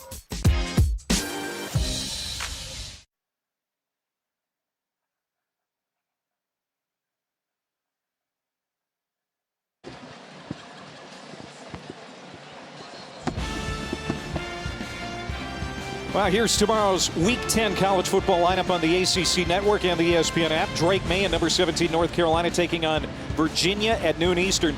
Then Syracuse in Pittsburgh to take on the Panthers, and the ACC Network primetime matchup, number 21 Wake Forest and number 22 NC State. That should be good. Yeah. Clemson running away with the ACC Atlantic, and the Coastal is North Carolina's to lose. How good has Drake May played, right? Yeah. I'm really excited about that Wake Forest NC State game tomorrow. Best field position of the night for Duke as they start at the 43-yard line of Boston College. Look at her throw on the run, and that is dropped. Should have been caught by Cole Finney, the backup tight end to Del Mullen. And that ends a string of 7 straight completions for Leonard. So ACC headlines. 5 teams in the top 25, tied for the most in one conference. Drake May, we've talked about him. 29 passing touchdowns, that's the most in the country. And Clemson's 8-0 highest ranked team from the ACC, and they're at Notre Dame this weekend. I mean, how great has Drake May been? We had him against Georgia State a couple, 2 games into the season. He came out and played well. I mean, 29 touchdown passes as a freshman. In Clemson, as I said earlier, I don't think they're the number 4 ranked team in the country, but they are 8-0. And I think, it depends on what happened. I think a lot of it depends on what happened here this weekend against Notre Dame. And now offensive pass interference is the call against Duke. And that's going to mark it all the way back to the 42-yard line. Look at that, 7 penalties now, 60 yards against. Mike Elko's not going to like that. Here's Leonard stepping up. He's going to ping pong his way across the 45 to the 46-yard line. So it'll be second in a car ride. As Araku with the tackle. Araku is fighting, scratching, clawing up there, doing some dirty work. And Jalen Woodby is doing a good job as well. So this Boston College defense, we were notified without Amari Jackson, their true freshman starting corner. He's got a lower body injury, will not return to this football game. Second and 21. Here's Leonard looking downfield, quick throw. And Eli Jones, beautiful play to knock that away. The big cover corner really having a good 5th-year season. And it looked like he had the 7 route coming in behind that. I think that was Jordan Moore. That's where the ball should have gone. Or no, excuse me, that was Jontavius Robertson. I mean, there's 3 maroon jerseys. Yeah, he tried to shoehorn that into Bowen Sims, and that was the wrong call. He had Robertson on the 7 route to the sideline behind it. That was a place to go with the ball. It was a bad read by Leonard. So now 3rd and 21. Duke 4 of 7 tonight on 3rd down. They're going to really call it a conservative run here for Jordan Waters, who get back into plus territory. But now 4th down, and Duke will have to punt it away. As Araki with another tackle. But they're going to put BC in another situation where they've got to march the length of the field. How many times have they been backed up inside their own 15-yard line? There you see Mike Elko huffing and puffing again. Mike Elko's coaching as if he was down 20 points right now. I think he's the same thing, upset with where the decision Riley Leonard to go with that football. But you're right, partner. I mean, it's been a long field for Boston College all night. Get a touchback there. Yeah, Porter Wilson out kicking his coverage there. 48-yard punt. BC, can they make a dent in this deficit? It's 31-14 Duke. Didn't Illinois just pass some new law? They're essentially eliminating cash bail for almost everything dangerous. Secondary murder, arson, so you can light a guy's house on fire, get right out of jail. Drug-induced homicide, robbery, kidnapping, aggravated battery, burglary, intimidation, aggravated driving under the influence, fleeing and eluding drug offenses, and threatening a public official. No bail. What? Yeah, they're At Raising Cane's, we're huge football fans, but we're also fans of over 30,000 other partners in the communities we serve. When you order our hand-battered chicken fingers, you're also supporting your hometown. Raising Cane's Chicken Fingers, one love.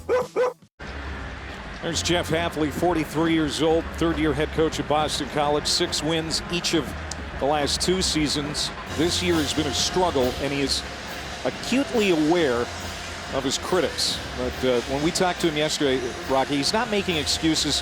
Told us, we haven't coached well enough, we haven't played well enough.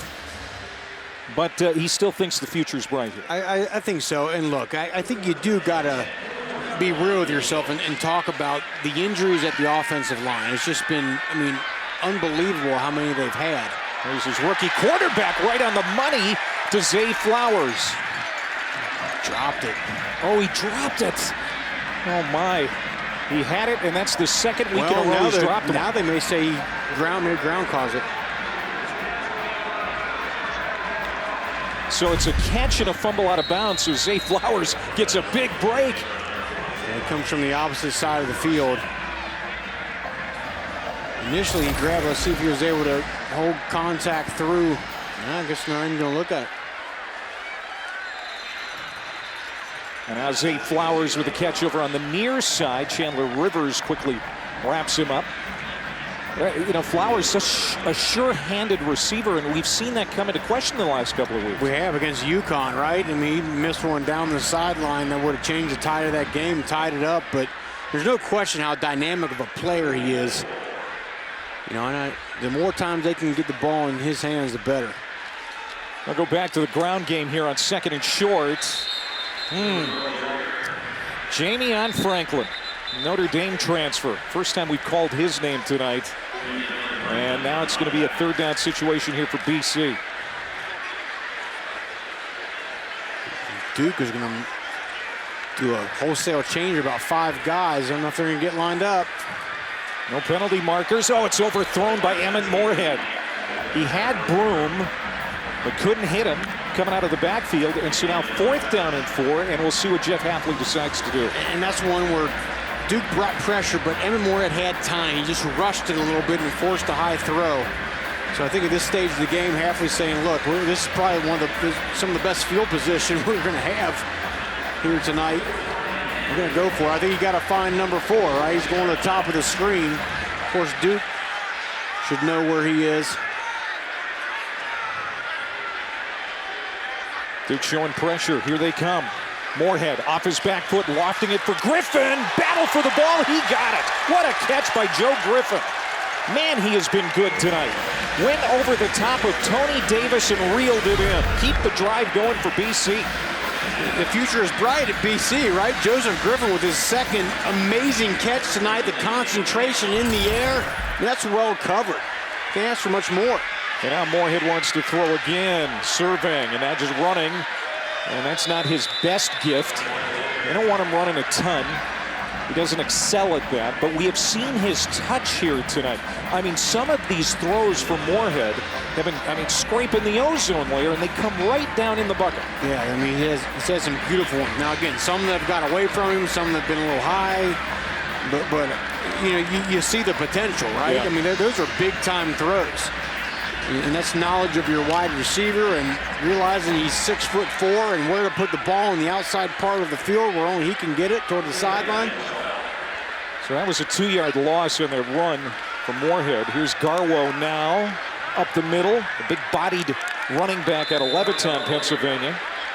You get 4 back for BC, but it's 3rd down again for Boston College. Down 31-14 here late in the 3rd quarter. Garwo is battle. He comes in this game averaging just 34 rush yards per game. Again, a lot of that on just what they've had to deal with the offensive line. But he's running tough tonight, along with Alex Broom. He was a 1,000-yard rusher last year. Has less than 300 this season. They go back to Flowers, angling toward the end zone, spinning out of a tackle. What a drive for a touchdown! Just drove his body into the end zone. Zay Flowers was not going to be denied. And now you know why he is the most electrifying wide receiver in the ACC. They do a great job of moving him around and getting him open. Look, kind of hiding him in that stack right there. He comes underneath, and you get a slip by the linebacker, Maosi. And then, I mean, look at this, just breaking tackles, not denied to the end zone.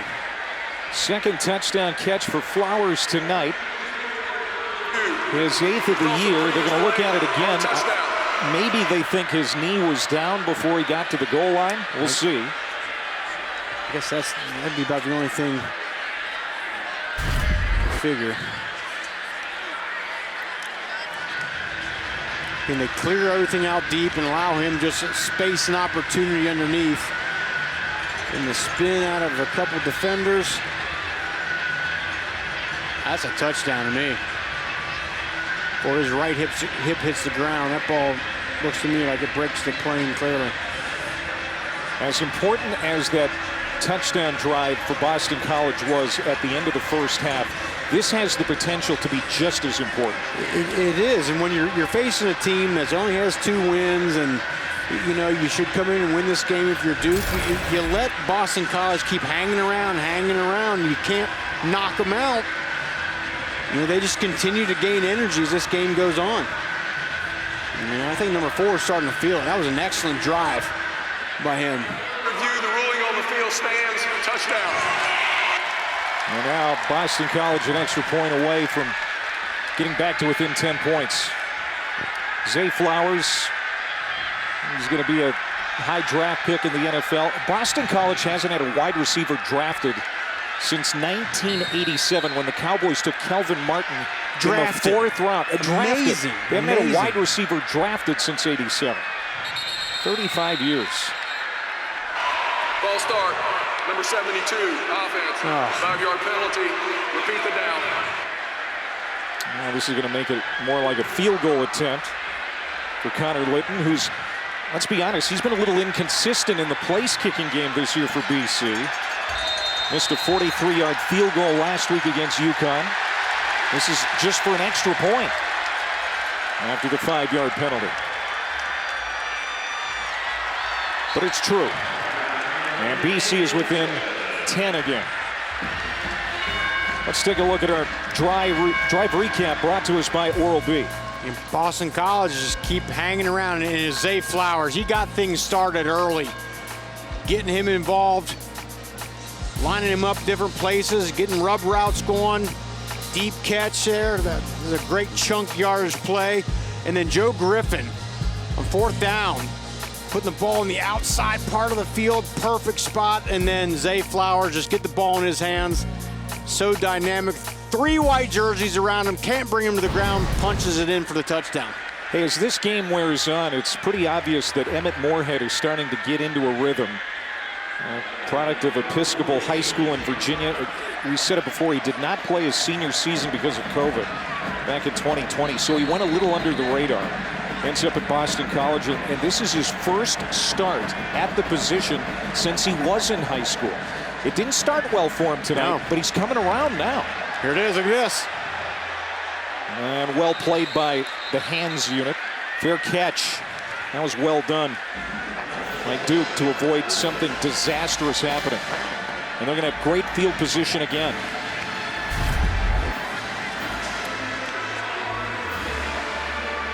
Look at Joe Hardison on the fair catch. That's just smart.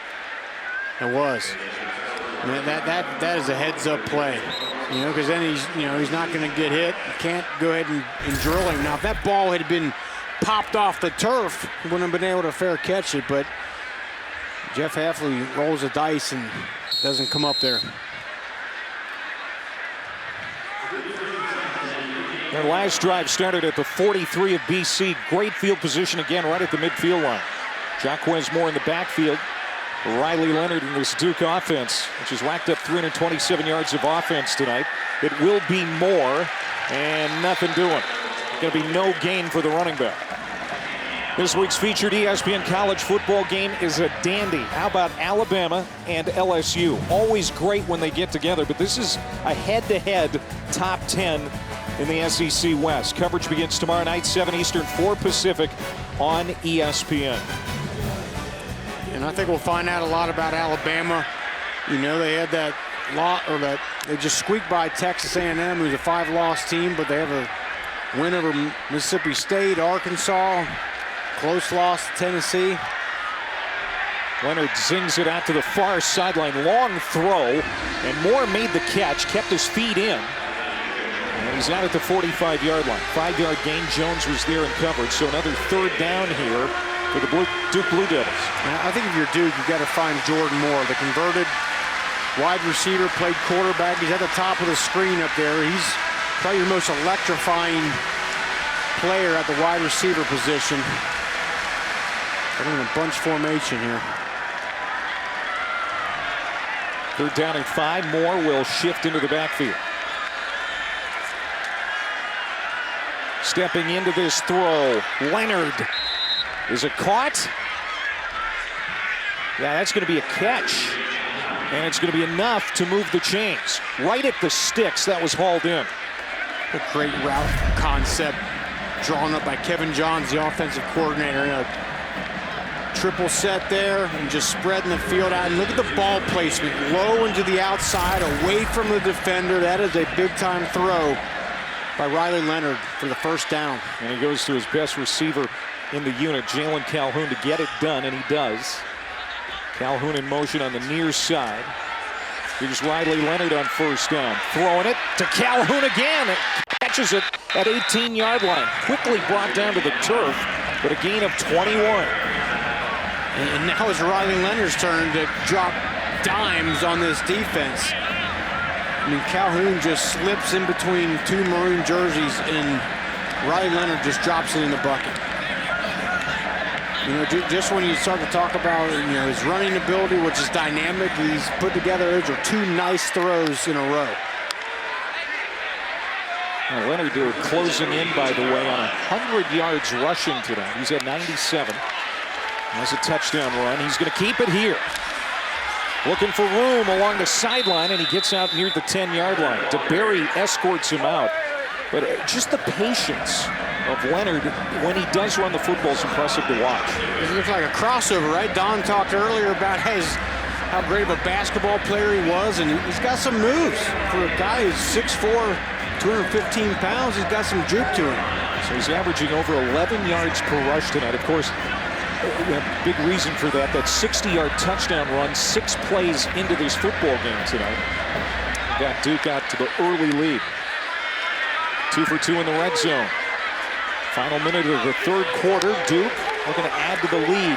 Deep handoff here for Jaquez Moore. He's hit at the line and then gets through to the second level. There's another penalty flag coming up as it's getting a little chippy down there. Jaden Woodby, number 9 for Boston College, the transfer from Florida State, and Graham Barton were exchanging words.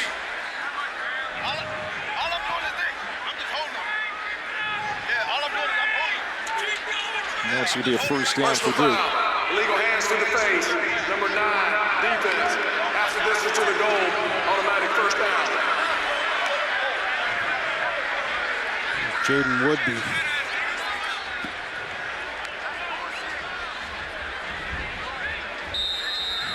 And then you see the infraction there. So we know that Boston College has had a lot of trouble running the football this season. Just 68 rushing yards per game coming into the night. It's last in the country, and it's been another bad night. Meanwhile, Duke has run it well. And this is usually where Riley Leonard shows off his feet. Now he's going to share the football here. Jaquez Moore, maybe a yard for Duke. So it'll be second down and goal. And I feel like there's some room for Riley Leonard on that zone read to keep that thing. Watch for it coming right here. That does it. We played 3. Riley Leonard and Duke with a win tonight. Will be eligible for a bowl game. Boston College down 10. Eat, play, eat, play, eat, play. Combo! Dave & Buster's Eat and Play Combo is back. Get an entree and a game card starting at $19.99. Now through November 27th, only at Dave & Buster's. Didn't Illinois just pass some new law? They're essentially eliminating cash bail for almost everything dangerous. Secondary murder, arson, so you can light a guy's house on fire, get right out of jail. Drug-induced homicide, robbery, kidnapping, aggravated battery, burglary, intimidation, aggravated driving under the influence, fleeing and eluding drug offenses, and threatening a public official. No bail. What? Yeah, they're f***ed. It's been a good night for Riley Leonard, the Duke quarterback. His team has never trailed in this football game. They have a chance to go up again by 3 scores. As Leonard, you see his numbers, will bring him out for a second down and 2 from the 2-yard line. They are 2 for 2 with a couple of touchdowns in the red zone.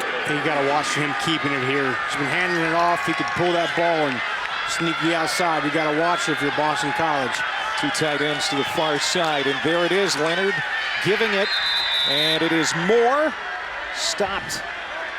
No, he got in. Jaquez Moore did get in. Here's the signal. And Duke pays off another long drive.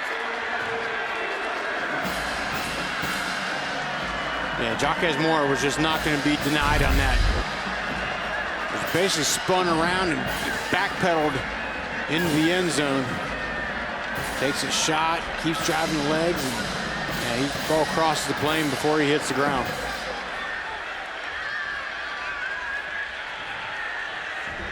Riley Leonard really rode that ball down in there. Handed it off the last second. Second rushing touchdown for Jaquez Moore. 8 plays, 50 yards, 340. Yeah, the time of possession favoring Duke. Almost 27 minutes here tonight. Around 18 for BC.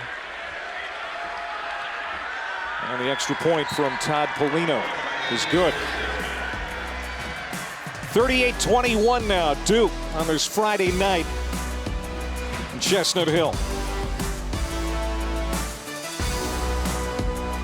Eat, play, eat, play, eat, play. Combo! Dave & Buster's Eat and Play Combo is back. Get an entree and a game card starting at $19.99. Now through November 27th, only at Dave & Buster's. Didn't Illinois just pass some new law? They're essentially eliminating cash bail for almost everything dangerous. Secondary murder, arson, so you can light a guy's house on fire, get right out of jail. Drug-induced homicide, robbery, kidnapping, aggravated battery, burglary, intimidation, aggravated driving under the influence, fleeing and eluding drug offenses, and threatening a public official. No bail. What? Yeah, they're f***ed.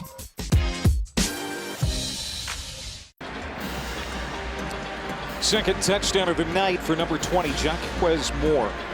Duke. They've had 3 possessions here in the second half, 2 touchdown drives. Now lead it by 17 again. Early stages of the fourth quarter.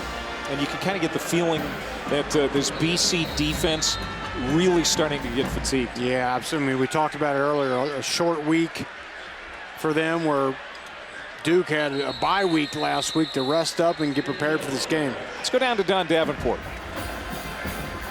Yeah, DC Rob Smith told us that those guys in the middle have helped this to become such a better defense. And one of them, Jamion Franklin, what a journey for him, guys. His dad, James, diagnosed with leukemia when he was a senior in high school. Jamion went through surgery to donate stem cells to his dad to save his life. Well, now his mom, LaToya, diagnosed with stage 3 breast cancer this past summer. She is currently gone through 17 radiation treatments and 15 to go. LaToya, she's watching from home tonight. We're thinking of you. We're pulling for you. Go kick cancer's butt. Yeah, no doubt. Absolutely. Well, Jamion, what a great young man.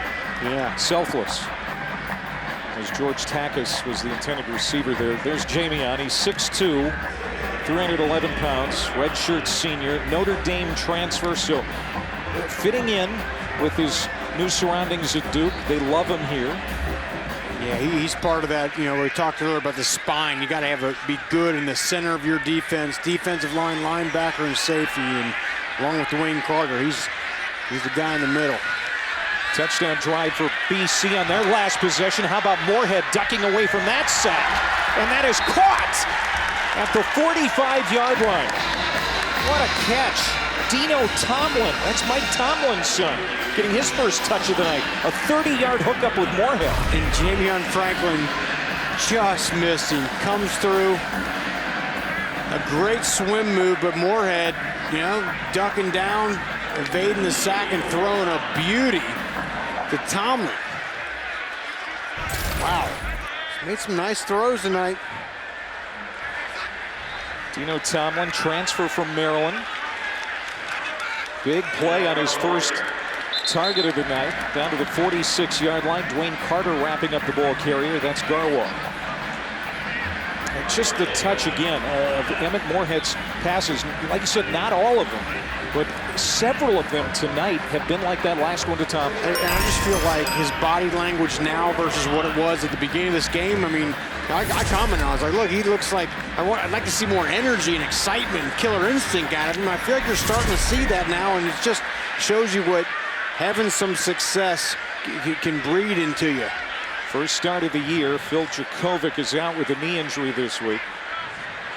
Played in a couple of games last year before redshirting.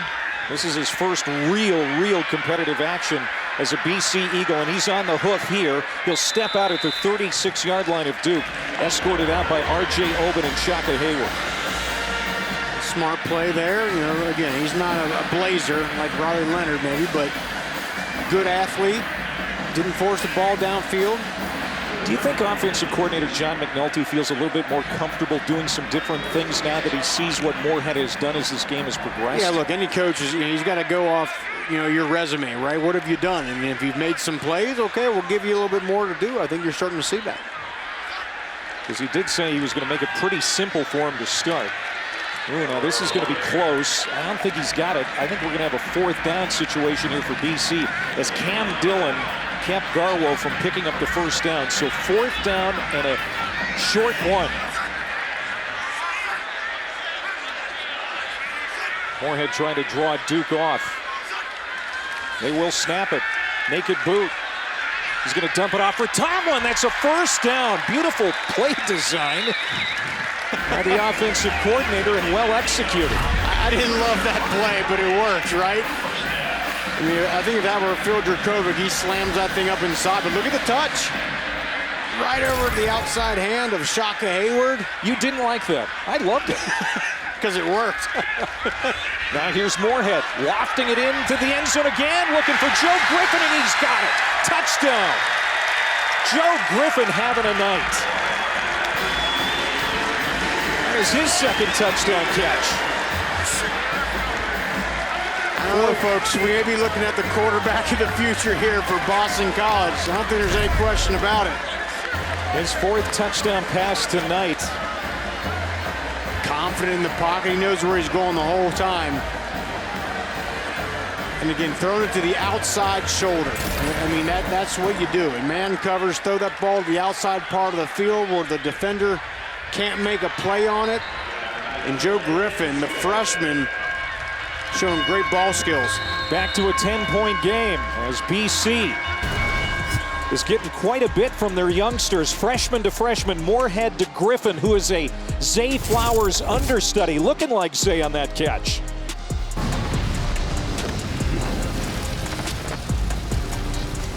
Eat, play, eat, play, eat, play. Combo! Dave & Buster's Eat and Play Combo is back.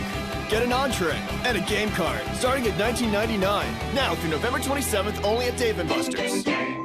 Didn't Illinois just pass some new law? They're essentially eliminating cash bail for almost everything dangerous. Secondary murder, arson, so you can light a guy's house on fire, get right out of jail.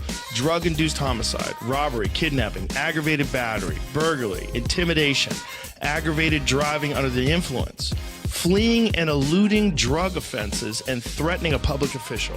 No bail. What? Yeah, they're f***ed.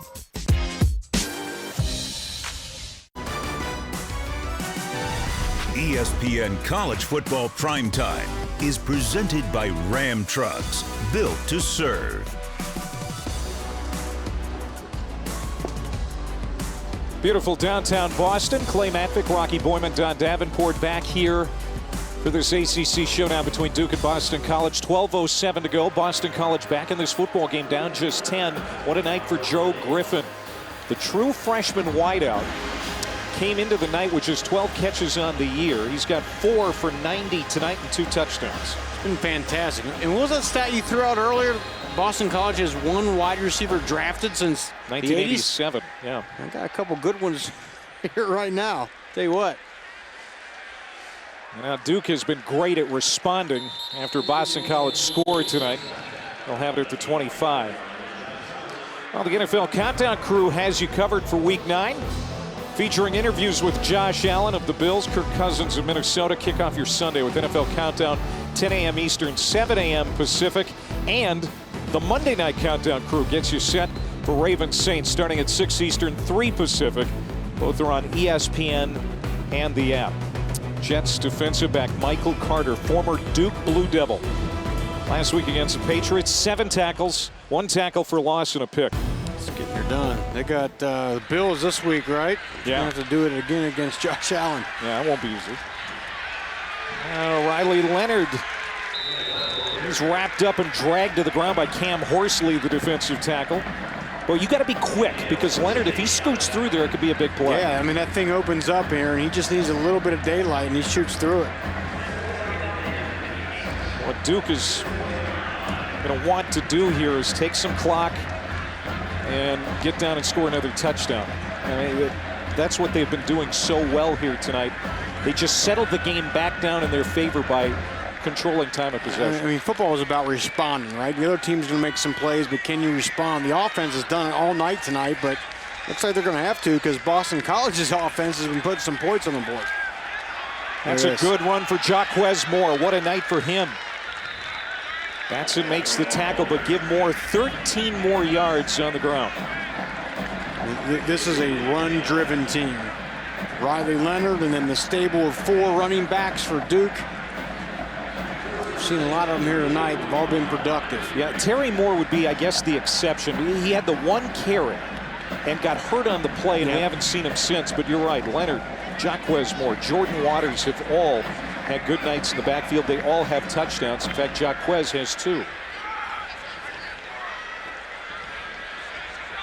38-28 Duke. They've never trailed in this game. Moore trying to find some room on the left side of the formation. He'll get 3. Next week, Duke is going to host Virginia Tech. It's been a tough year for the Hokies. That's Trooper Taylor, Duke running back coach. Fantastic coach. He was at Arkansas State for a while, was with the Titans. Known as a great recruiter, but he's got this running back room really playing well. Vocal there on that Duke sideline.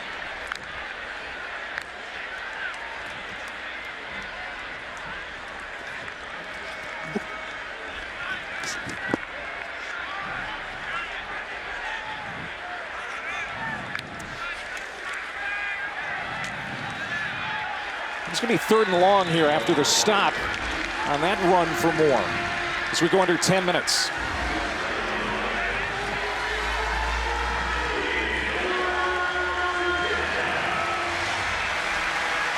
Here we go, third down.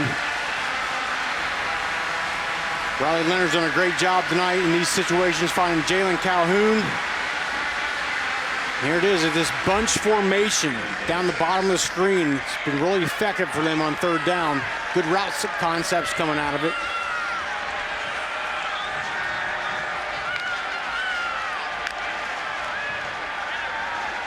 Stepping into it, hit, ball comes loose. Looks like Duke has recovered it. Donovan Ezeraku knocked it loose. A big defensive end, but Graham Barton, the left tackle, able to recover. It's going to be a loss of 8 and fourth down. An exceptional speed rush by Ezeraku, running the hoop on Graham Barton. Was able to recover the fumble, but he is just screaming upfield, got low, got underneath the pads of the offensive tackle, forced the fumble. So Porter Wilson will come out to kick this one away. Oh, this is a big opportunity here for Boston College, Rocky, getting the football back, plenty of time on the clock, all of their timeouts. And they'll start at the 23-yard line.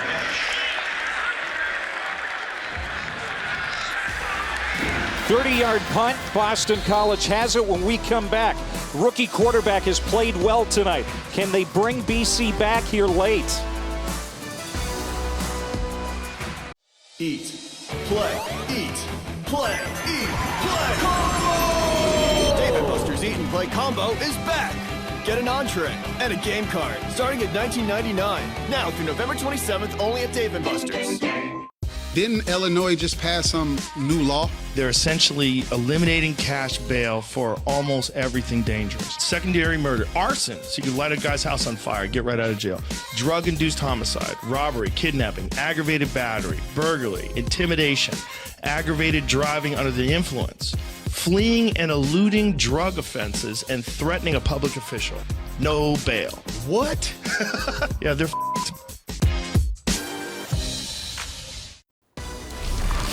Matt Barry back at our college football studio. Coming up, Oregon State and Washington. A little Friday night Pac-12 after dark. Stay tuned. Just over 30 minutes right here on ESPN.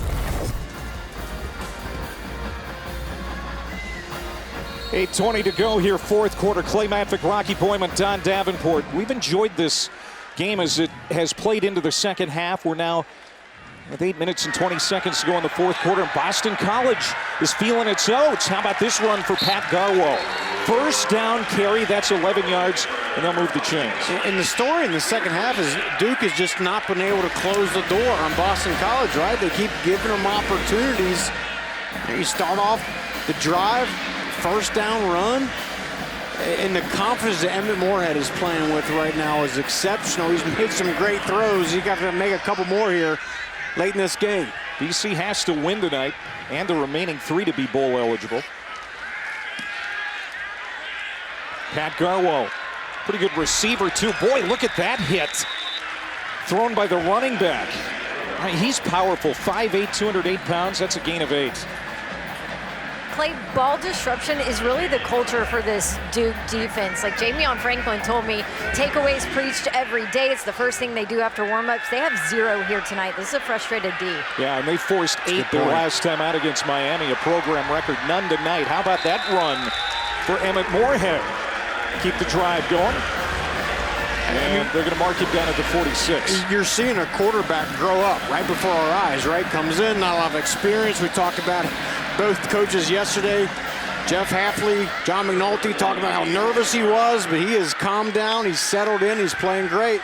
Little low throw there, and it's incomplete. Zay Flowers, another drop. Now, granted, it was not a great throw, but Flowers usually pretty sure-handed. Yeah, I'd like to see Zay Flowers, a veteran, help his quarterback out there.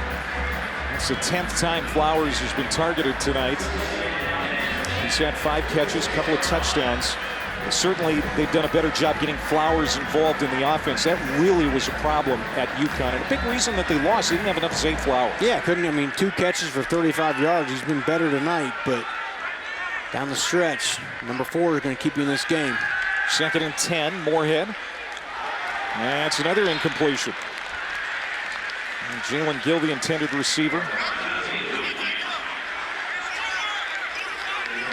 think you got to find Joe Griffin, right? He's had the 4 catches for 90 yards and 2 touchdowns. The young freshman, 6'4". Emmett Morehead seems to really have a rapport with him. There you see Griffin in the huddle, coming down to the bottom of the screen, into the boundary. One of the biggest plays of the night for this offense. 3rd down and 10. They need the 44 of Duke. Griffin goes in motion. Zone coverage. Morehead from the gun. Rolling to his right. Has Flowers streaking across the middle. Morehead's going to take a sack. Shaka Hayward. Big play. And now it's 4th down and a mile. 4th sack tonight for this Duke defense. And that was a rookie mistake. Yep, we talked about the growth and development of Emmett Morehead, but this is a rookie mistake. You got to get rid of this ball. You imagine they're going to go for it on 4th down, and Emmett Morehead just isn't able to do it. It's well covered on the back end. They had a plan for Zay Flowers. The credit Shaka Hayward for coming up fast from that linebacker position and bringing him to the turf. You just love Shaka Hayward. That's because he reminds you of yourself. He might be a little better than me. I don't know. He's a good player, man. Explosive athlete. Now Duke with 6:13 to go, closing in on a 6th win on the year. Didn't Illinois just pass some new law? They're essentially eliminating cash bail for almost everything dangerous. Secondary murder, arson, so you can light a guy's house on fire, get right out of jail. Drug-induced homicide, robbery, kidnapping, aggravated battery, burglary, intimidation, aggravated driving under the influence, fleeing and eluding drug offenses, and threatening a public official. No bail. What? Yeah, they're At Raising Cane's, we're huge football fans, but we're also fans of over 30,000 other partners in the communities we serve. When you order our hand-battered chicken fingers, you're also supporting your hometown. Raising Cane's Chicken Fingers, one love. Got Pac-12 on a Friday night. Michael Penix Jr. has had a remarkable season at the Boer offense, first year there in Seattle for the new head coach. Penix Jr. looking to sling it, coming up just under 25 minutes right here on ESPN. Guys, back to you. Oregon at number 8, USC at number 9. Those were the 2 highest ranked teams in the Pac-12. First college football playoff rankings when it came out. Is it going to be another year where the Pac-12 is left out? It could be. We'll see how things end up here, but if it is, it'll be 6 straight years that the Pac-12 has been held out of the college football playoff. Now Duke trying to eat up some clock here as we go under 6 minutes. A run for Jaquez Moore. How about the rushing attack tonight for Duke?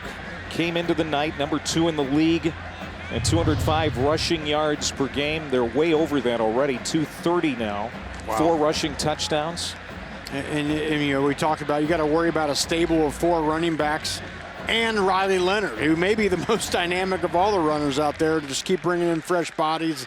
And then you got the quarterback to worry about as well. Leonard's got 100 yards rushing tonight and 158 passing. Jaquez Moore bouncing off players, gets to the 31.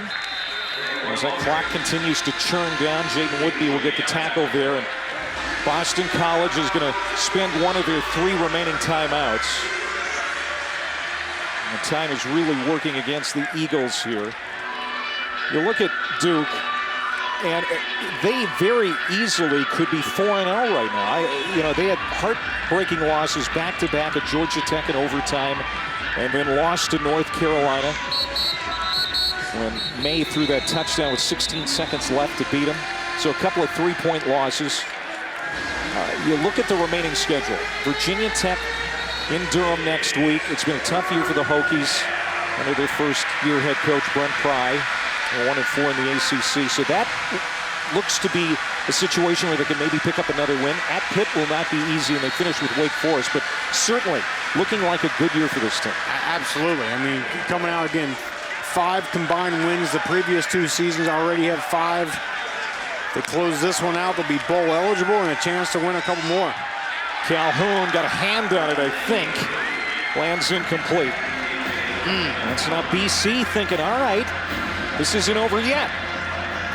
Ready to get the ball back with Over 5 minutes on the clock and 2 timeouts. It's a rare errant throw by Riley Leonard. He's been so great on those inside slant routes all night.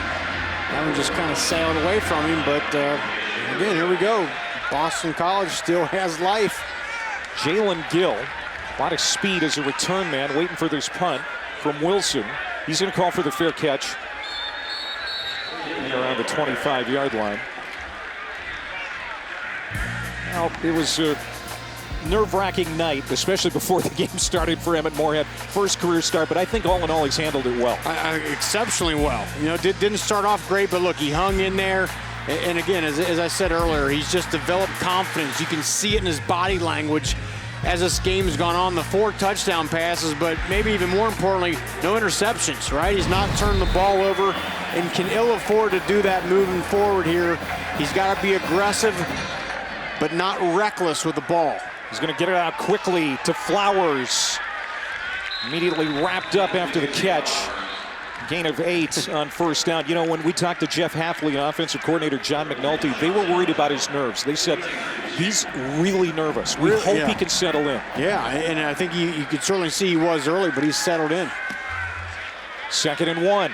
Pumps, rolling out, looks downfield, and that's incomplete. Garwo had that one go through his hands. We've seen some catches that should be made the last couple of drives here for BC, just haven't materialized. Yeah, we saw Jalen Gill miss one in the last series. Zay Flowers, now it was a low throw, but one you'd like to think they could pluck out of the ground, help your young quarterback out. What do you like here on 3rd and 1? I like a run here to Garwo. 9 carries tonight for Garwo, 32 yards. He's their biggest back. They're going to throw it. And it's a catch for Garwo. Runs into the umpire. He's got a first down and more to the 48-yard line. How do you like them apples? That's an exceptional play call there. I mean, to clear out the middle of the field and a strike by Morehead to Garwo. Now they're going quick. Little tempo now being chased. Morehead whistles that one out of play. R.J. Oben was breathing down his neck. 2nd down as the clock stops with 4:23 to go. And a good decision, at least throwing that ball away and not taking the sack like he did on the last drive.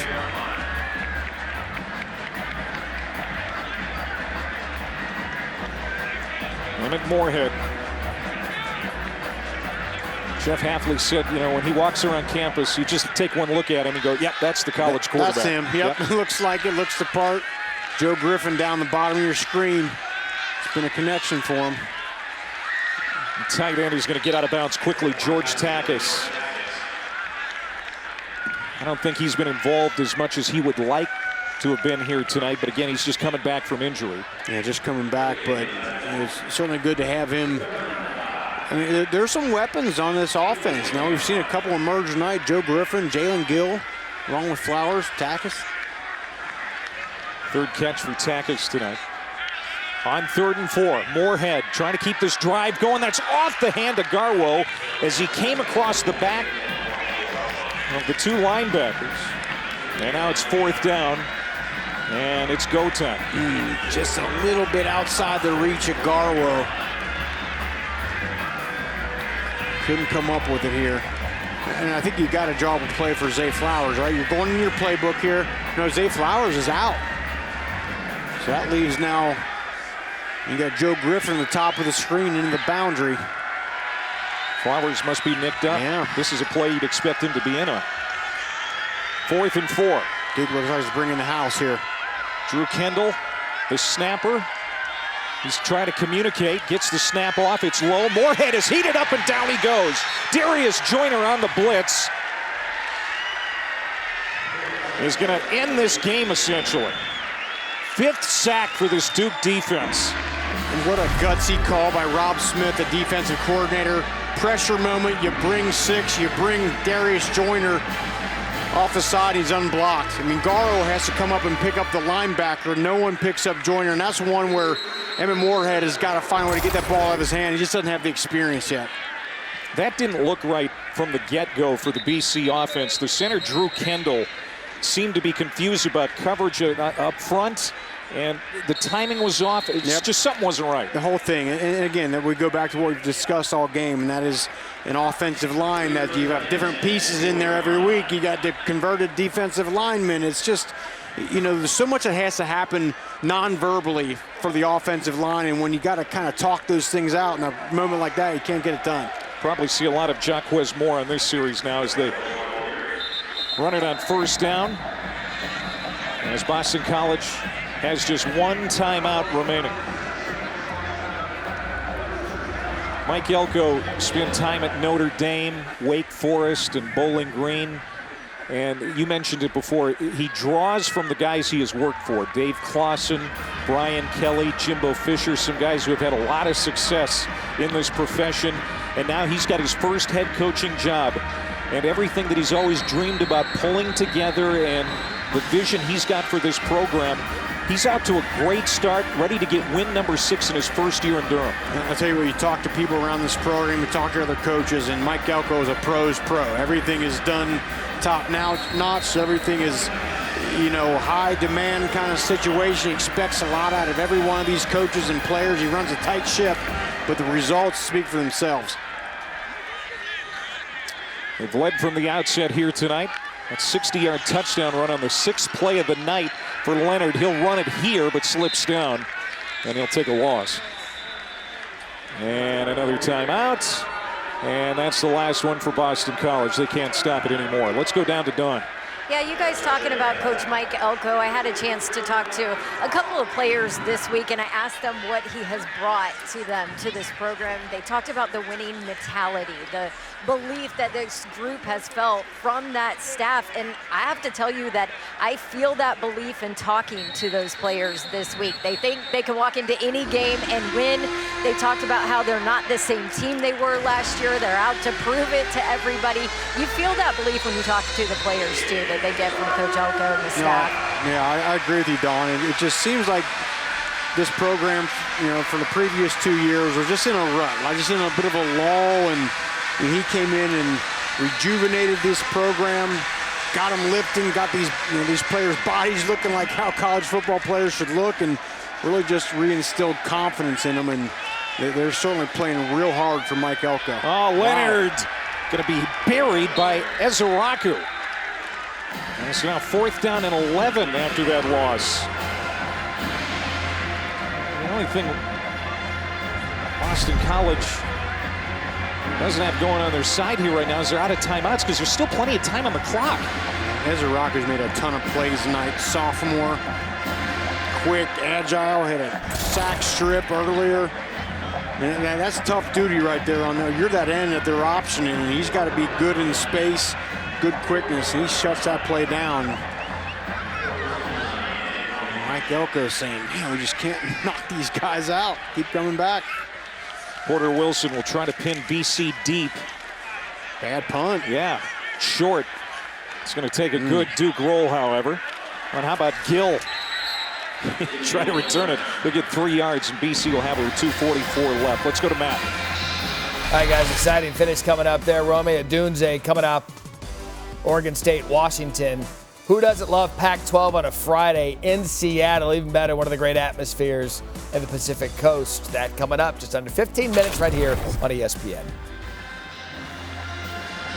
Yeah, Roy Philpott, Andre Ware, Paul Carcaterra coming our way here tonight when we're done in Boston. There's Coach Hafley. Got a public vote of confidence from new AD Blake James this week. James said Hafley's going to have a good future here. The wins will come. And that's incomplete on first down. And again, Boston College doesn't have any timeouts left. 2:41 to go. Yeah, so they're going to have to put the ball in the air a lot here. I think Jeff Hafley likes what he's seen from his quarterback, though. Yeah, I think, look, as you're taking positives out of this game, that's a huge one. 4 touchdown passes, no picks so far. There's Griffin, another catch. That's his 5th tonight. He's over 100 yards receiving now. That's a gain of 13. Gotta go quick here, get up that line. No timeouts. 3 receivers to the right. Pressure coming from both sides. Dumped off short. Garwo, nice run after the catch. Gets it across the 40 to the 43. They've got to hurry. That was good. Clock stops for a first down, so they're going to be able to get lined up and save some time on this clock. Emmett Morehead in his first career start, over 300 yards passing and 4 touchdowns. Taking a little time there before the snap. Morehead pumps, cocks his arm, fires to the right, caught by Jalen Gill. Spins out of a tackle, smartly gets out of bounds to stop the clock with 2 minutes and 1 second left. Emmett Morehead is growing up before our eyes. This is tough here for a freshman, first career start. Yeah. And got to run the 2-minute drill now, down 10 with no timeouts. And I think it needs to be said, too, he's doing this against a very aggressive, complex scheme that Duke runs. I mean, this is not some vanilla scheme that he's putting out there, and he's figuring out how to get it. That's going to be a first down. Tight end Jeremiah Franklin getting involved. He's been quiet tonight. And stopping the clock, 1:38 to go. I mean, this is a veteran 2-minute drill he's running right here. Shooting the ball the outside part of the field, converting first downs, moving the chains. Morehead again gets it out quickly. Garwo, middle of the field, but can't stop the clock this time. You know, with the way the line is, getting it out quickly actually helps because it's a weak O-line with all the injuries. 100%. Second down and 4. Well, that's behind Garwo that time. Third down. 1:19 to go. Looked like he thought Garwo was going to turn to his outside. Instead, he turned to the inside. Ball was on the opposite side of him.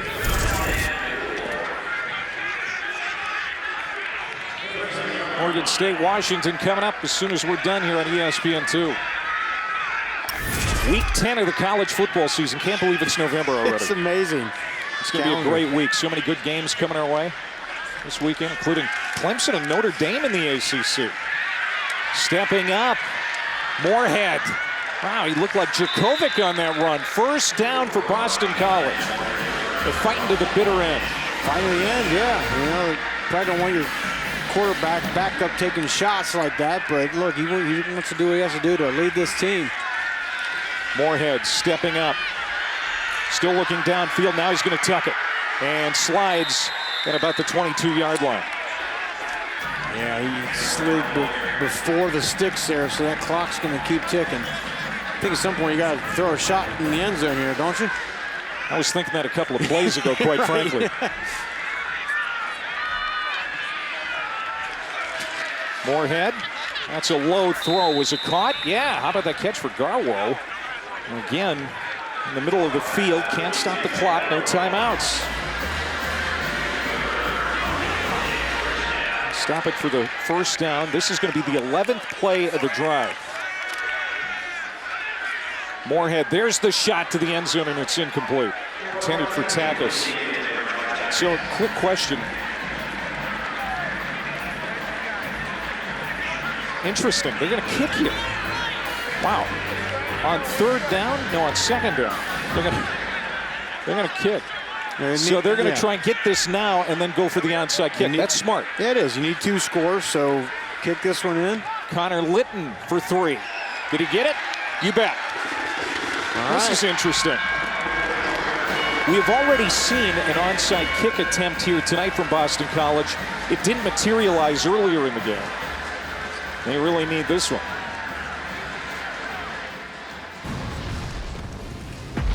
Speaking of onside kicks, let's go back. Let's flash back to 2007. Matt Ryan days at Boston College. Great football game between the Hokies and the Eagles. It came down to an onside kick. The Eagles got it. They give Matt Ryan a chance late in the game. And it's Andre Callender with 11 seconds left. Boston College wins it 14-10 over Virginia Tech. That was 15 years ago this past week. Of course, Virginia Tech got revenge in the ACC title game. But the Eagles won 11 games that year with Matt Ryan at quarterback. That was an exceptional end to that game, and now Boston College is looking to do it again. Jeff Hafley. Now, can't imagine it's going to be the same, short little pooch kick that they tried last time they went for an onside. But the field, they're going to drive this ball on the ground, try to get a good bounce. And Duke wants a timeout to think about their defense here and how they play this with the hands team. Connor Litton is the kicker, sophomore out of Christiansburg, Virginia. So a question for you, Rocky, from what we've seen from Emmett Moorhead here tonight, and you've got the veteran Phil Jurkovec, who will get healthy again at some point, maybe as soon as next week when they take on Virginia Tech. What does Jeff Hafley do? Does he go back to the vet, or does he stick with the future of the position at Boston College? I think you got to look to the future, don't you? I mean, he's come in, he's played well. I think he's given this offense, this team, a spark. You know, I don't know yet what Jurkovec's injury status is going to be, but here we go. We got an onside kick. The game comes down to this. Well played. That's recovered. Darius Joyner. And that's a good job. You always see, sometimes you see that receiving team on an onside kick, they sit back and wait. You're allowed to go forward. You don't have to wait for 10 yards. You can go get that ball, and just a confident play there by Joyner. Yeah, Mike Elko finally gets to relax. A little fist pump. He knows that this is in the bag now. And he is going to be a bowl-eligible head coach in year number 1. Potential ACC Coach of the Year, maybe, in the running. I definitely think that his name is going to be mentioned for that award as this season continues. 38-31 the final. Duke goes to 6-3, and Boston College will fall to 2-7. Jeff Hafley and Mike Elko shaking hands. Beautiful Friday night here in Boston, and what a game for that Duke offense, especially on the ground. Riley Leonard leading the way. For Don Davenport, for Rocky Boyman, and our entire ESPN crew, I'm Clay Matvick saying so long. It's now time for Pac-12 After Dark. Oregon State and Washington. Let's